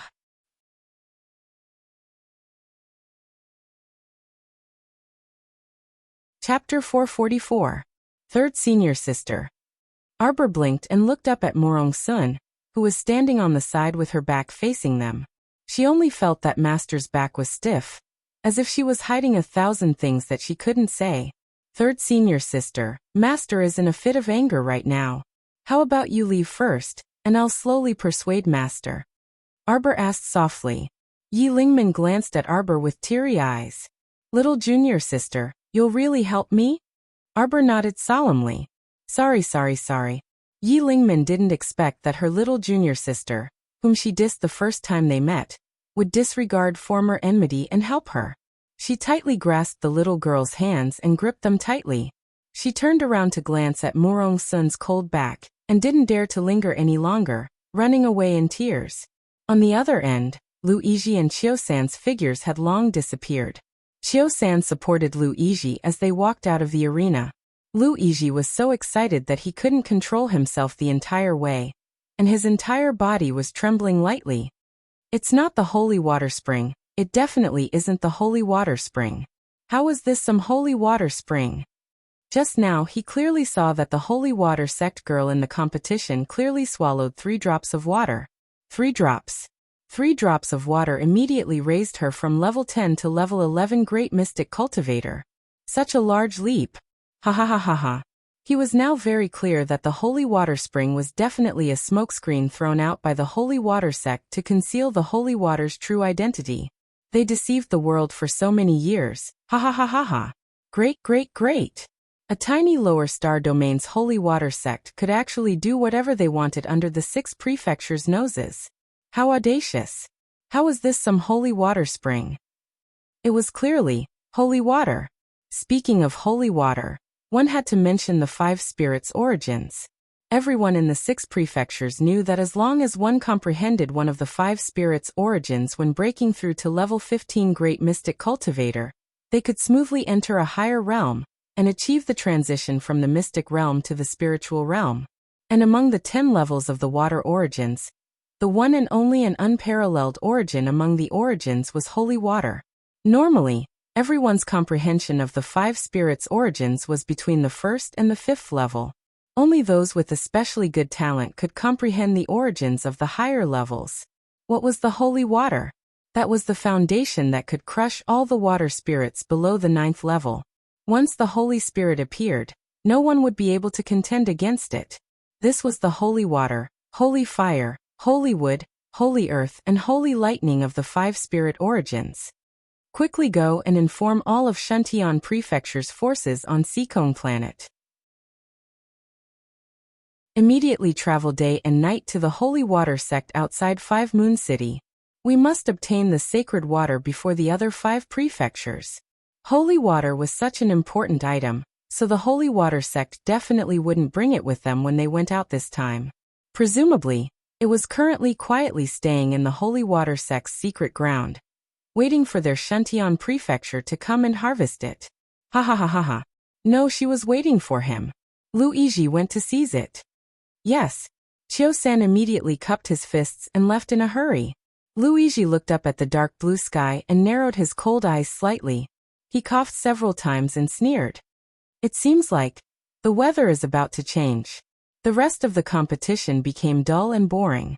Moreover, many people's minds were no longer on the competition. In the end, it was Darling Qiao who obtained victory. Why? Because the other top 4, such as Duan Yu, Su Shanshan, Situ Yi, and Bailey Shi, couldn't be bothered to fight with her, so she automatically advanced to first place.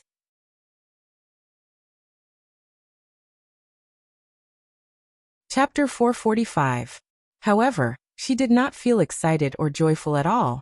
In the end, the three sects won a complete victory, but there was no joy on the Holy Water sect's three peak masters' faces. When she returned to her courtyard, all the senior sisters ran over to give her gifts. They glorified it by saying that little junior sister had won honor for the Holy Water sect, so they gave gifts to the champion. Su Shanshan gave her a level 15 mystic dagger and told her that she took it from Maple Pavilion, and that it was quite handy. Arbor's intuition was a bit strange. Her senior sisters all ran over to give her gifts, and they were all very valuable. What happened? Arbor asked seriously. What could happen? Yang Shirong smiled and said, My little disciple, you've been in the sect for so many years, but you've never returned home. How about you go home and take a look this time? Arbor nodded. She also had this plan, but she had more or less assimilated her essence water recently, so she could not suppress her cultivation anymore. She planned to find a place to raise her cultivation before going home. Master, are you still angry at third senior sister? Arbor walked to Murong Sun and tugged on her sleeve. Can't forgive her? You know what kind of person she is. Master always knew that she was unyielding and competitive, but why was she so angry today? Arbor felt that she must have overlooked something. Suddenly a thought struck her, and Arbor hastily asked, Is it the holy water? Because third senior sister used holy water on the spot and attracted attention? Then what about the sect's master and senior sisters? Arbor only felt that things were a bit off. Silly child, what could happen? Murong Sun said with a smile. Don't let your imagination run wild. Go rest early. The other sects have to leave Dwelling Valley tomorrow morning. We also have to leave. Child, you haven't returned for so many years, so your parents must be worried. Stay at home for a while when you go back this time. You don't have to rush back since there's nothing going on in the sect anyway. Murong Sun tugged on Arbor's hand and quietly instructed. Being outside is different from being in the sect. Be careful of everything and take good care of yourself along the way. Young Master Mo is here, Su Shanshan said. Arbor walked out a little unhappy. Emolian took her little hand and squeezed it. What's wrong? Because I'm leaving tomorrow? Can't bear to part with me? The little fellow was not in the mood to talk and laugh. She looked up at him sullenly. He suddenly thought of something and rummaged through his purple amulet. He took out a small rectangular iron box and threw it to Emolian. I don't know how to open this. Emolian couldn't help but laugh. She lowered her head to look at the small rectangular metal box. It was cast so tightly that there wasn't a single opening. Duan, you should know. The little fellow was still a bit sullen. Help me hand it to him so he can study it. If you go back to the sect, then we'll have to go our separate ways tomorrow. Don't leave me with a sour-gourd face. The only thing I can't forget is your little sour-gourd face. Emolian suddenly reached out to lift her small face. Xiao Xiao, give me a serious smile. I really haven't seen you smile in all these years. Arbor rolled her eyes at him. How could she smile for no reason? How about I tell you a joke for you to smile? Emolian reached out to tease her little face. Go ahead. The little stoic was not happy at all. Once upon a time, there was a bad guy called Duan Yu. One day he was beaten to death by a good person called Emolian. Arbor.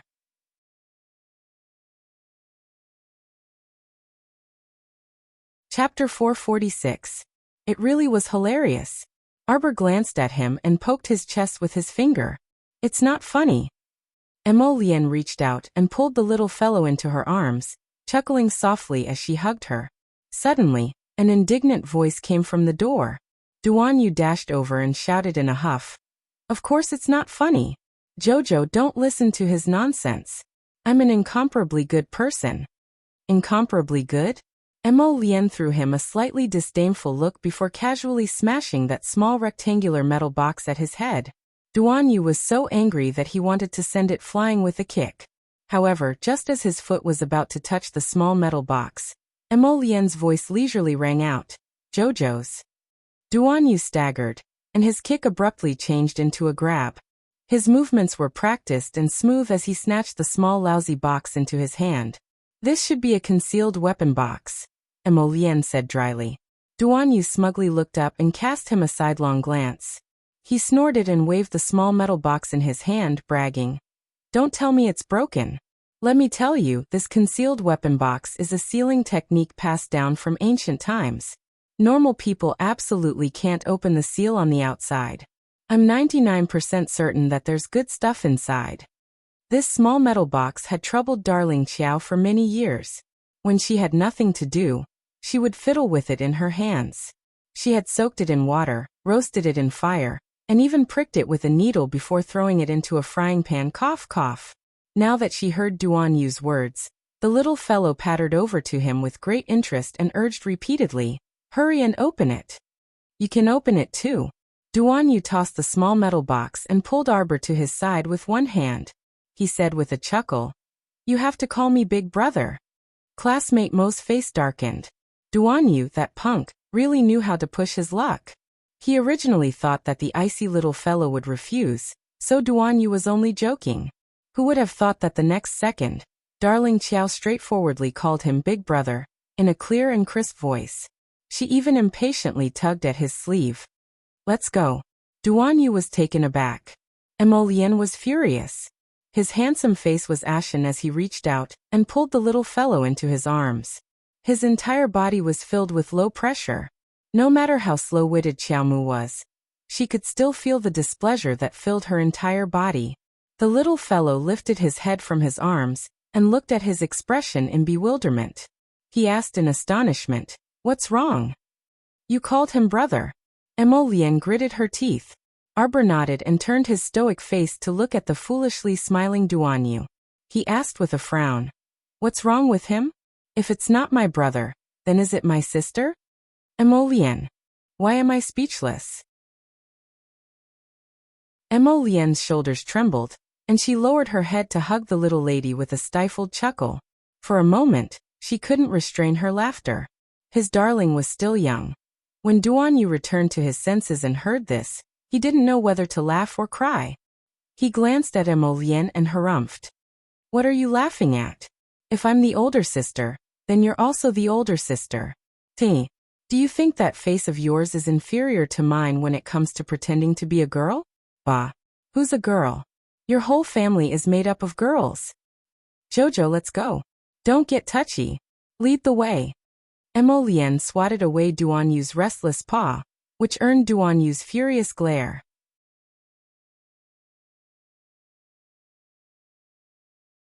Chapter 447. The three of them shifted to another room and sat down. After placing the small metal box on the table, Duan Yu took out a dozen or so exquisite tools from his inner world. The little girl propped up her cheeks with both hands as she curiously watched Duan Yu work with her dark eyes. She really couldn't come up with something like this. She was a bit angry just thinking about it. With her brilliant brain, she couldn't even open a concealed weapon box. It was truly infuriating. This kind of concealed weapon box that has been passed down since ancient times was sealed by the ancestors using a kind of pouring technique. It can't be opened even if you slash it with a sword, soak it in water, or burn it with fire. When Duan Yu said this, he reflexively looked up at Miss Qiao and discovered a strange expression on her face. Duan Yu couldn't help chuckling in spite of himself. Don't tell me you've already used all the methods I've just mentioned." As he said this, he couldn't help coughing several times while stifling his laughter. Darling Qiao harumphed and rolled her eyes at him. Ha ha ha ha ha. Duan Yu couldn't hold back his hearty laughter. Blame her for being uncultured. Now that she was being laughed at, Xiaomu simply turned her face aside. However, she saw that although Emolien didn't laugh out loud like the dunce Duan Yu, he still couldn't conceal the smile in his eyes. That smile was practically flowing out from his pair of slightly curved phoenix eyes. Tisk. Duan Yu controlled his laughter and quickly placated the little fellow. "You can't be blamed for being stupid." Our dear Xiaomu's eyes widened. This darling wasn't stupid to begin with. Only the Duan family of Guanlan City knows a thing or two about this kind of pouring technique. However, they also don't know how to unseal it. That family head of theirs is absolutely stupid. Even after learning concealed weapons for so many years, he probably can't open it. Duan Yu pursed his lips in disdain when he recalled the faces of those people from the Duan family. Arbor quickly urged, "Hurry up and do it. Don't tell me you're going to waste time until daybreak." Duan Yu's smile faded, and he lowered his head to take the small metal box in his hand. He took out a small pointed awl forged from ice crystals, and lightly fiddled with the four corners of the metal box. She didn't see how he did it, but his movements were so practiced that it dazzled the eyes. There was only a light click sound. There was a small hole in the top of the small iron box that was so tightly sealed that there wasn't even the slightest gap. The three heads immediately gathered together, and Duan Yu simply stood up with a half-bent waist. He turned the small metal box upside down, and picked up a small metal bowl in passing. A stream of corrosive liquid flowed out of the small hole, and when it fell into the small iron bowl, it made a sizzling sound. Wow, that hidden weapon master used poison to seal this hidden weapon box. Arbor recalled that she had thrown this thing into the frying pan. Cough, cough, cough. Fortunately, this concealed weapon master's craftsmanship was exceptional. Otherwise, wouldn't Fat Sis's 30-year-old family heirloom have been ruined? Duan Yu couldn't help teasing her when he saw the little fellow's odd expression while his hands busied themselves. What? Did you fry it in a pot of oil? Baby Qiao. Why am I suddenly speechless? The two youths looked at her little face and couldn't help but burst into laughter. You really did bomb before? Humph. Arbor propped up her chin with both hands and simply turned her head to the side to ignore them. Duan Yu's movements were rather fast. As he spoke, he had already poured out all the corrosive poison from the small hole. Then he took out a long and thin needle. His eyes were focused, and his movements were extremely slow as he inserted the needle.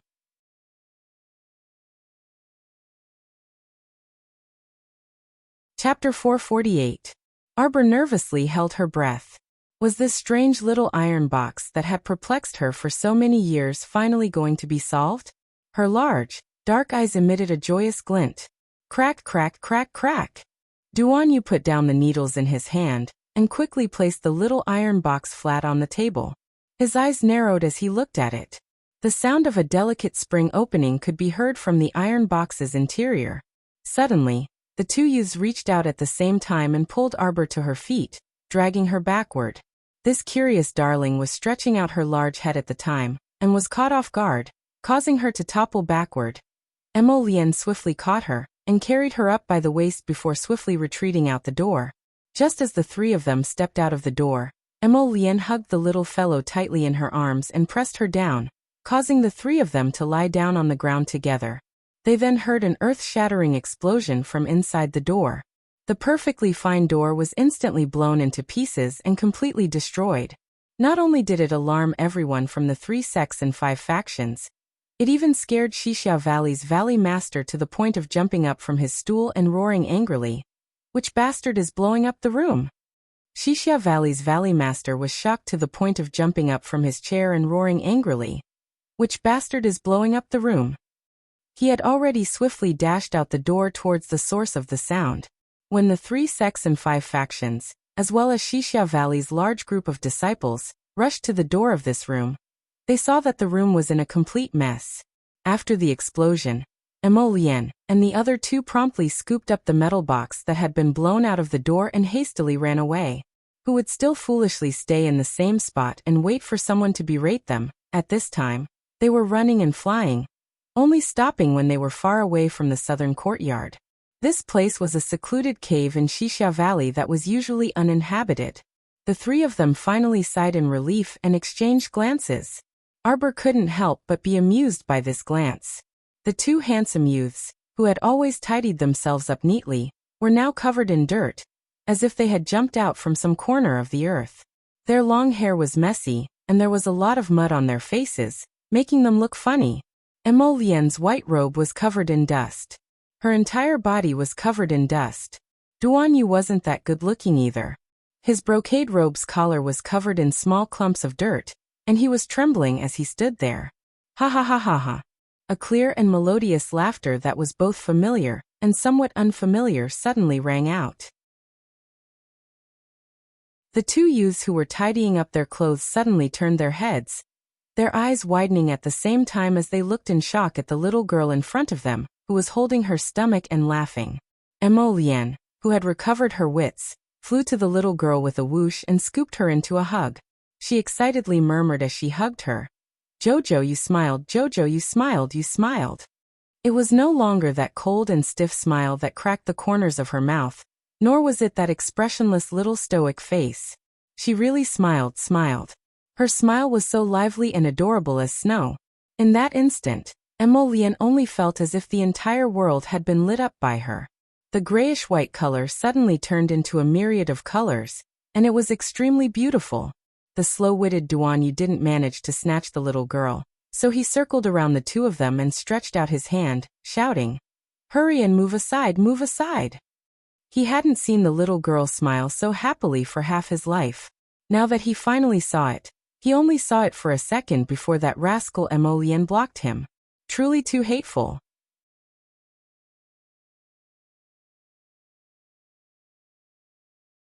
Chapter 449. Jojo.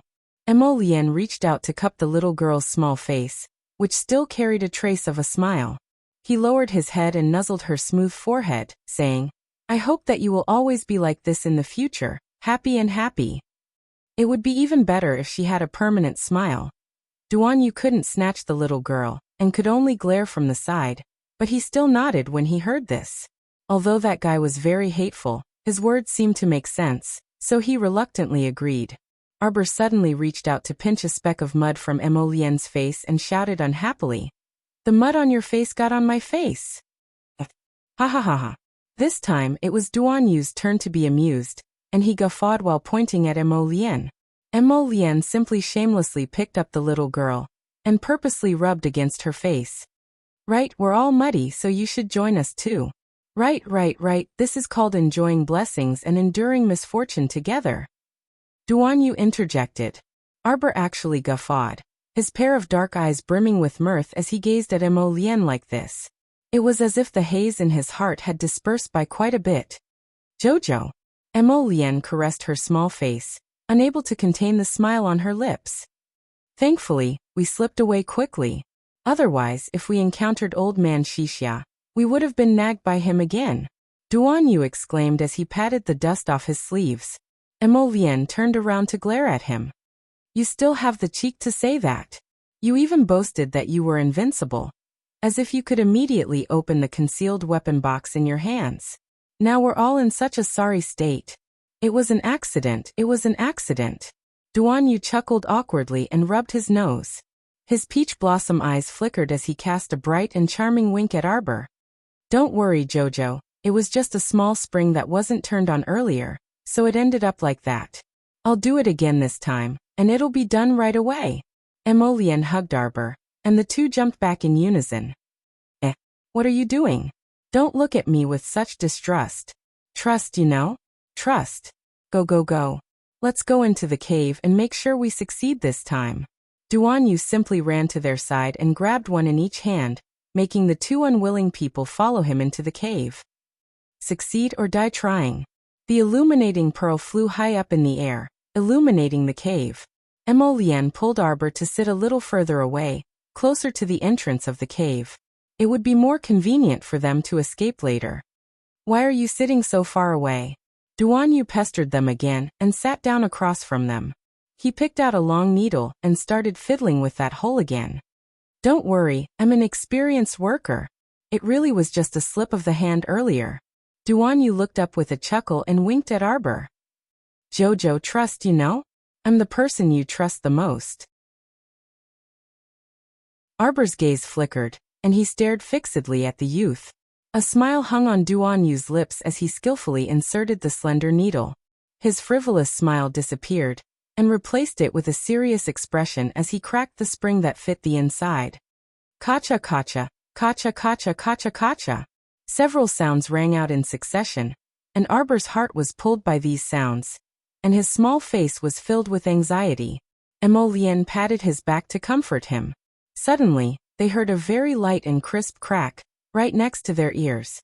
The small metal box suddenly peeled open like a flower petal, revealing a transparent, crystalline square box inside.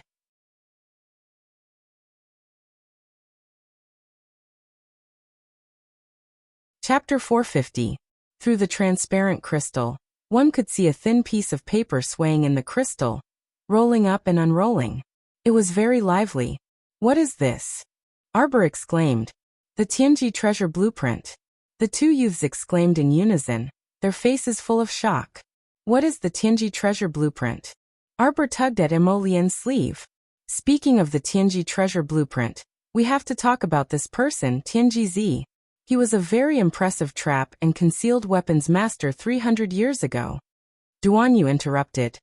This person was proficient in the art of traps and concealed weapons, and his skills were not simple at all. I was wondering who made this kind of concealed weapon box that had long been lost. So it was him. The art of traps and concealed weapons? Then this whatever map is actually a secret manual on traps and concealed weapons? It was truly bizarre. How did the Holy Water sect even have this thing? Then this thing is definitely useless to me. Arbor was discouraged. She didn't understand traps and concealed weapons, so what did she need this thing for? "Here you go. Take it and study it." The little fellow unhappily pushed that transparent crystal towards Mo Lian and Duan Yu. The two youths couldn't help but laugh. "Jojo, do you know that if news of this Tianji treasure blueprint leaked out, it would cause a commotion?" Mo Lian helplessly looked at this ignorant little girl. "Where did you get it?" The little girl was disappointed. To her, it was useless even if it caused a commotion in the 6 prefectures and 3 provinces. A lousy map was completely useless to her. No matter how much of a commotion it caused, it couldn't excite her. "When I went to Maple Pavilion to choose mystic techniques, it followed me all the way neurotically." She was depressed at the mention of this. At that time, she was running out of time, and this metal box tricked her just like that. Io. This darling was still unhappy. Duan Yu couldn't help but be amused. "Jojo, let me tell you, you really picked up a treasure this time." "Really? What? What treasure?" To the two youths who liked to study traps and concealed weapons, it was a treasure. But to her, it was just a piece of **T map. Seeing the little girl's gloomy face, the two youths laughed and stopped teasing her. Mo Lian said, "Duan Yu is right this time. This really is a treasure. That's because this map itself is a divine artifact that Tianji spent his entire life forging." Ah. Qiaomu was dumbfounded.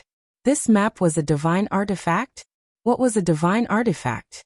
Mo Lian flicked her finger lightly on her little head and couldn't help but chuckle. What the hell is a divine artifact? You don't have to care about that. All you need to know is that he's extremely powerful. Come, be obedient and form a contract with it first. At the same time, I will help you seal the divine artifact and suppress it to a level suitable for your current cultivation. Otherwise, you won't be able to use it. But what about the hidden weapon technique inside? She had no use for it. The little fellow asked with a conflicted expression. Stupid. Duan Yu chuckled.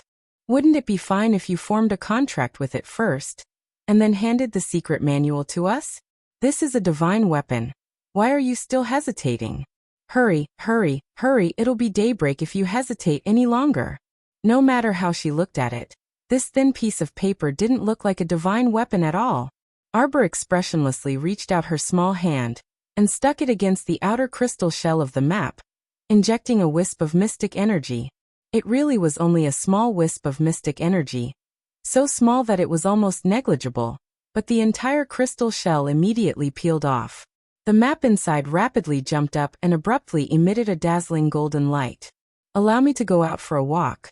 The rest of the chapter will be even better at night.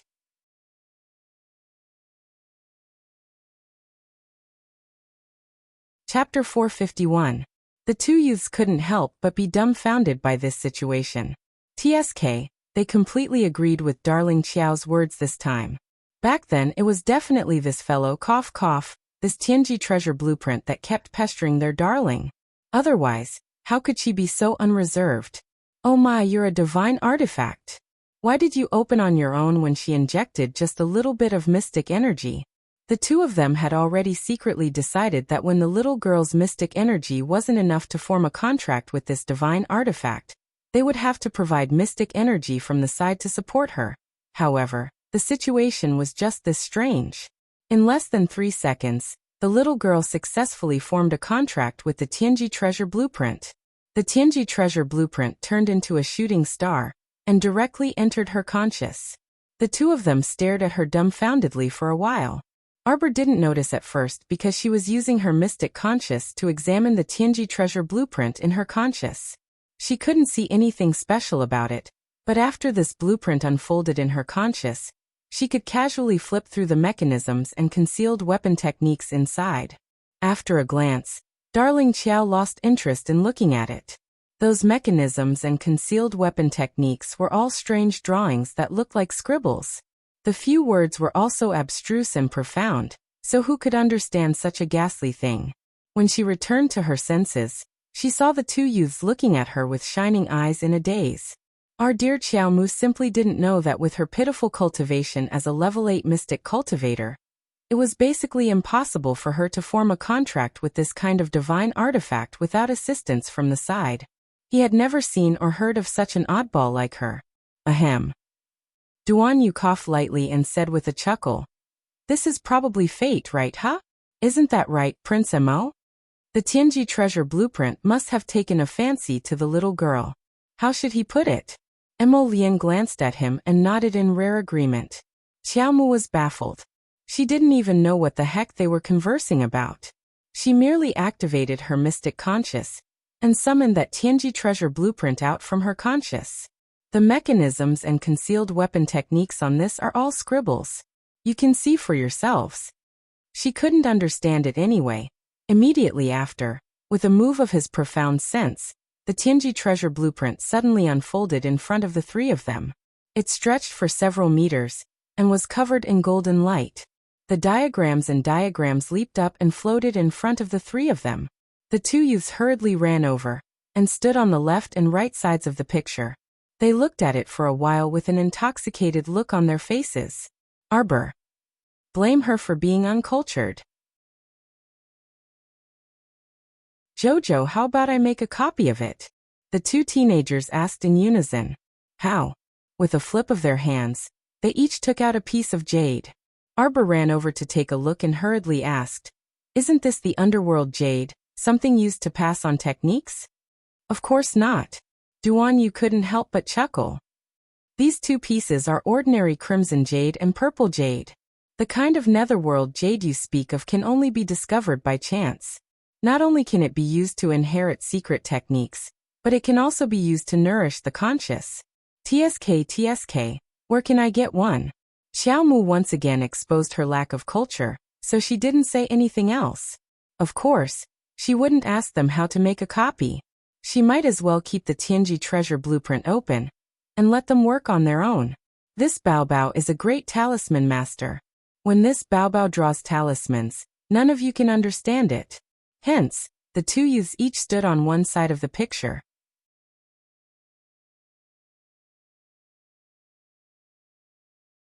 Chapter 452.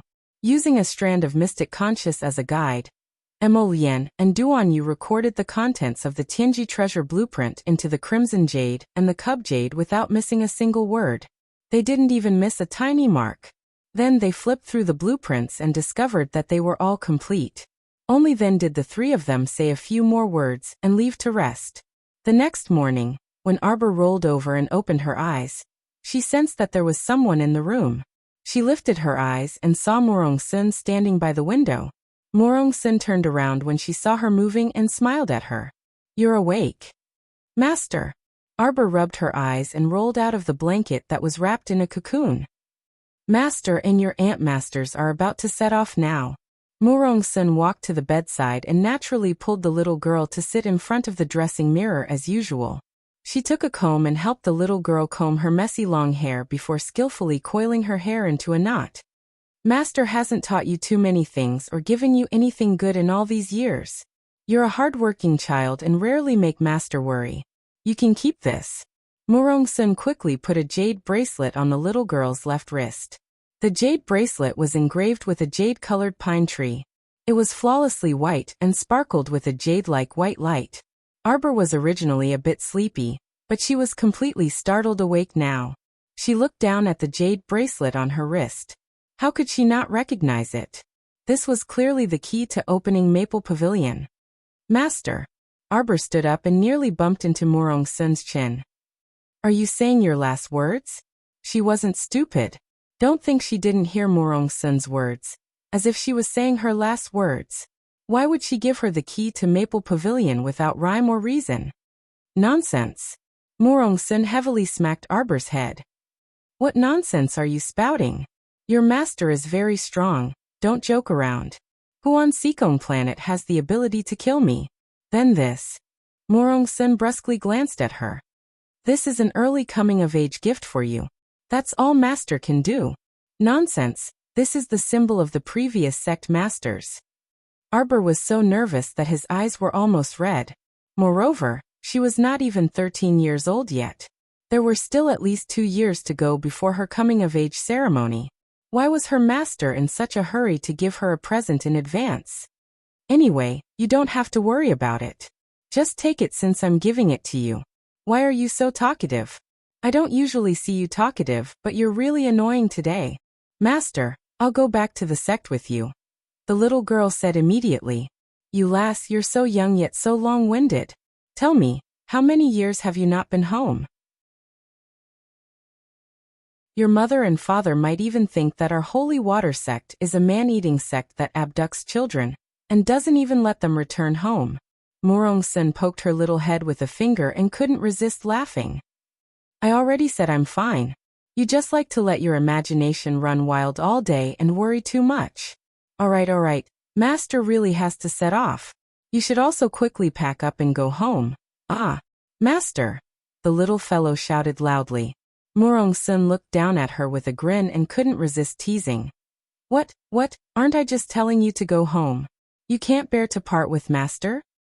You're not lying to me. Of course, when have you ever seen master lying to you? Morong Sun patted her little head with a smile and hugged her little body, gently patting her back. Master will never lie to you.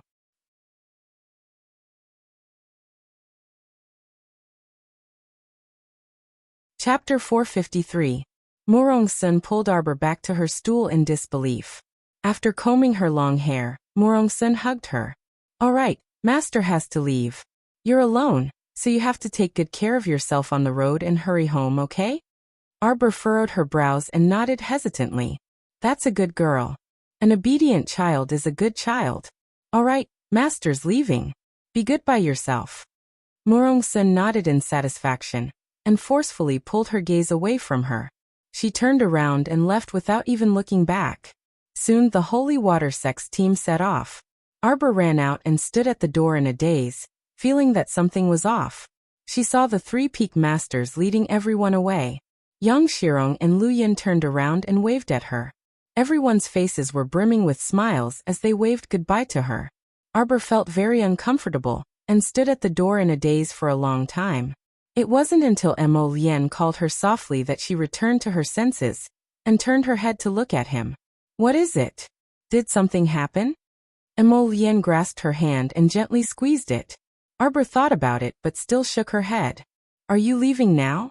He had left for so long, so it was time for him to return to the capital. How about I send you back to Shizhou City? Mo Lien asked with a smile.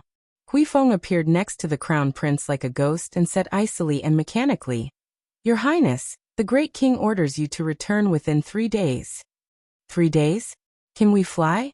Even if we can fly, we can't fly to the capital? Mo Lien grumpily retorted. At this time, the great king was in the southern study, tossing a pile of tattered memorials onto the floor with a headache. Did you send an urgent message from 800 miles away? Did the crown prince reply to me? Did he say when he would return? Gong Chong and miserably kneeled on the floor and repeatedly shook his head. This old servant already sent 2 more memorials. This unfilial son. The great king was so angry that he wanted to smash the teacup. Only then did he realize that the teacup had already been smashed, and the eunuchs had just cleaned up the floor. Why did you leave so many things for me to deal with? Gong Chang and wept silently. Great king, you've been suppressing these matters for the past few days. You really can't blame His Highness the Crown Prince. In the past, didn't this unfilial son do things rather quickly? He finished reading 3 days' worth of memorials in half a day. Why are there so many of them today? Come and take a look. Why was this He Qijing from the Ministry of Works complaining about being poor again? Every month you have to reach out and ask for food from me. I'm about to eat chaff myself. Gong Chang'an. He really didn't want to bother with the furious king. Can't you ask him to step down?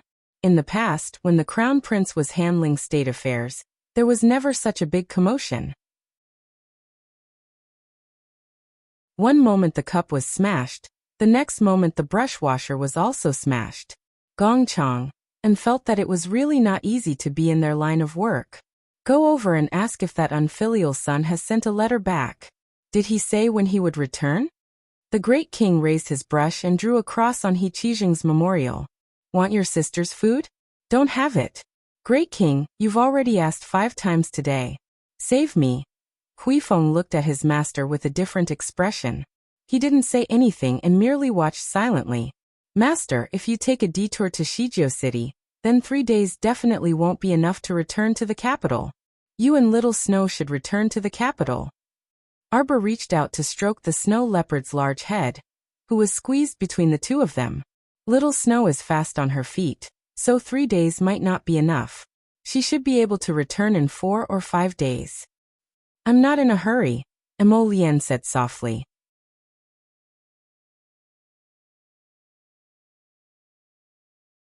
Chapter 454. Huifeng moved his lips, but Emo Lien cast him a chilly glance, and he immediately shut his mouth. No need. Arbor had other plans in his mind, and he unfurled his brows slightly. He nodded at him and said, Go back as soon as possible. I'll go home by myself. At this time, Duan Yu and Situ Yi led the people from the Daybreak sect and Heavenly Tao sect to bid her farewell. Wei Nanfeng waved his hand at her and said with a smile, Little miss, I don't know when we'll meet again after parting today. Big brother will solemnly apologize to you for our past matters. Let's bury the hatchet.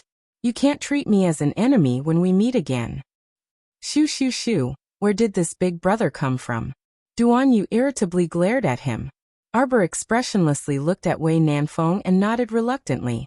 Wei Nanfeng couldn't help but be overjoyed, and he cast a smug look at Emo Lien. How is it? This brother has a sharp tongue, so I'm pretty good at dealing with people, right? Scram. Emo Lien rolled her eyes at him. All right, you can all leave. I'm going home anyway. Let's bid farewell here, everyone. Arbor suppressed his thoughts, but he didn't show it on his face. When they were bidding farewell, Xixia Valley's Valley Master also walked over with his 2 personal disciples, and said with a smile, We just sent off the Holy Water Sect group, so you'll also be leaving. Let's bid farewell together. Everyone cupped their hands in salute, and politely bade farewell to Xixia Valley's Valley Master. Xixia Valley's Valley Master looked at these youthful youths with a smile. These were the future experts of the sect, the cornerstones of the sect. Situ-Yi smiled at Arbor and said with a nod, Jojo, we'll meet again in the future. Take good care of yourself on the road. You can come visit our Heavenly Tao sect when you're free. Goodbye, senior brother Situ. Arbor nodded. Duan Yu turned around and gazed deeply at her, as if he wanted to imprint this glance into his eyes forever. The youth didn't say anything else and turned to leave with the people from the Daybreak sect and Heavenly Tao sect. The small courtyard emptied out at once. Emo Lien and Arbor looked at each other, and clasped their hands together. If you're not in a hurry after returning home, then don't return to the Holy Water sect for now. How about you come to Guanlan City to play? Emo Lien gazed at her with a grin. Guanlan City is really fun. When the time comes, I'll take you out for a stroll and eat good food. Arbor gave him a, I'm not a foodie, look and nodded slightly at him as a form of agreement. Emo Lien's face was full of joy. He raised his hand and patted her little head. Then it's settled. I'll wait for you. Yes. Arbor's eyes moved and he nodded. Emo Lien didn't know that his I'll wait for you had been waiting for a long time. He had waited so long that his heart was broken and cold to the bone. If he had known this would happen, he wouldn't have let her go today. He raised his hand and hugged her. It was just a gentle hug, and then he let go. He didn't know that a long time had passed since he turned and left. If he had known, he wouldn't have let go even if he died. He wouldn't. Arbor looked at the empty small courtyard and abruptly started to leave. She felt that Master and Aunt Master must be hiding something from her. She felt that something must have happened to the sect. She decided to stealthily follow them back to take a look and follow her heart. Otherwise, she wouldn't be able to settle down. The little fellow wanted to chase after them, but her figure suddenly swayed after 2 steps, and she clutched her chest with an unsightly expression.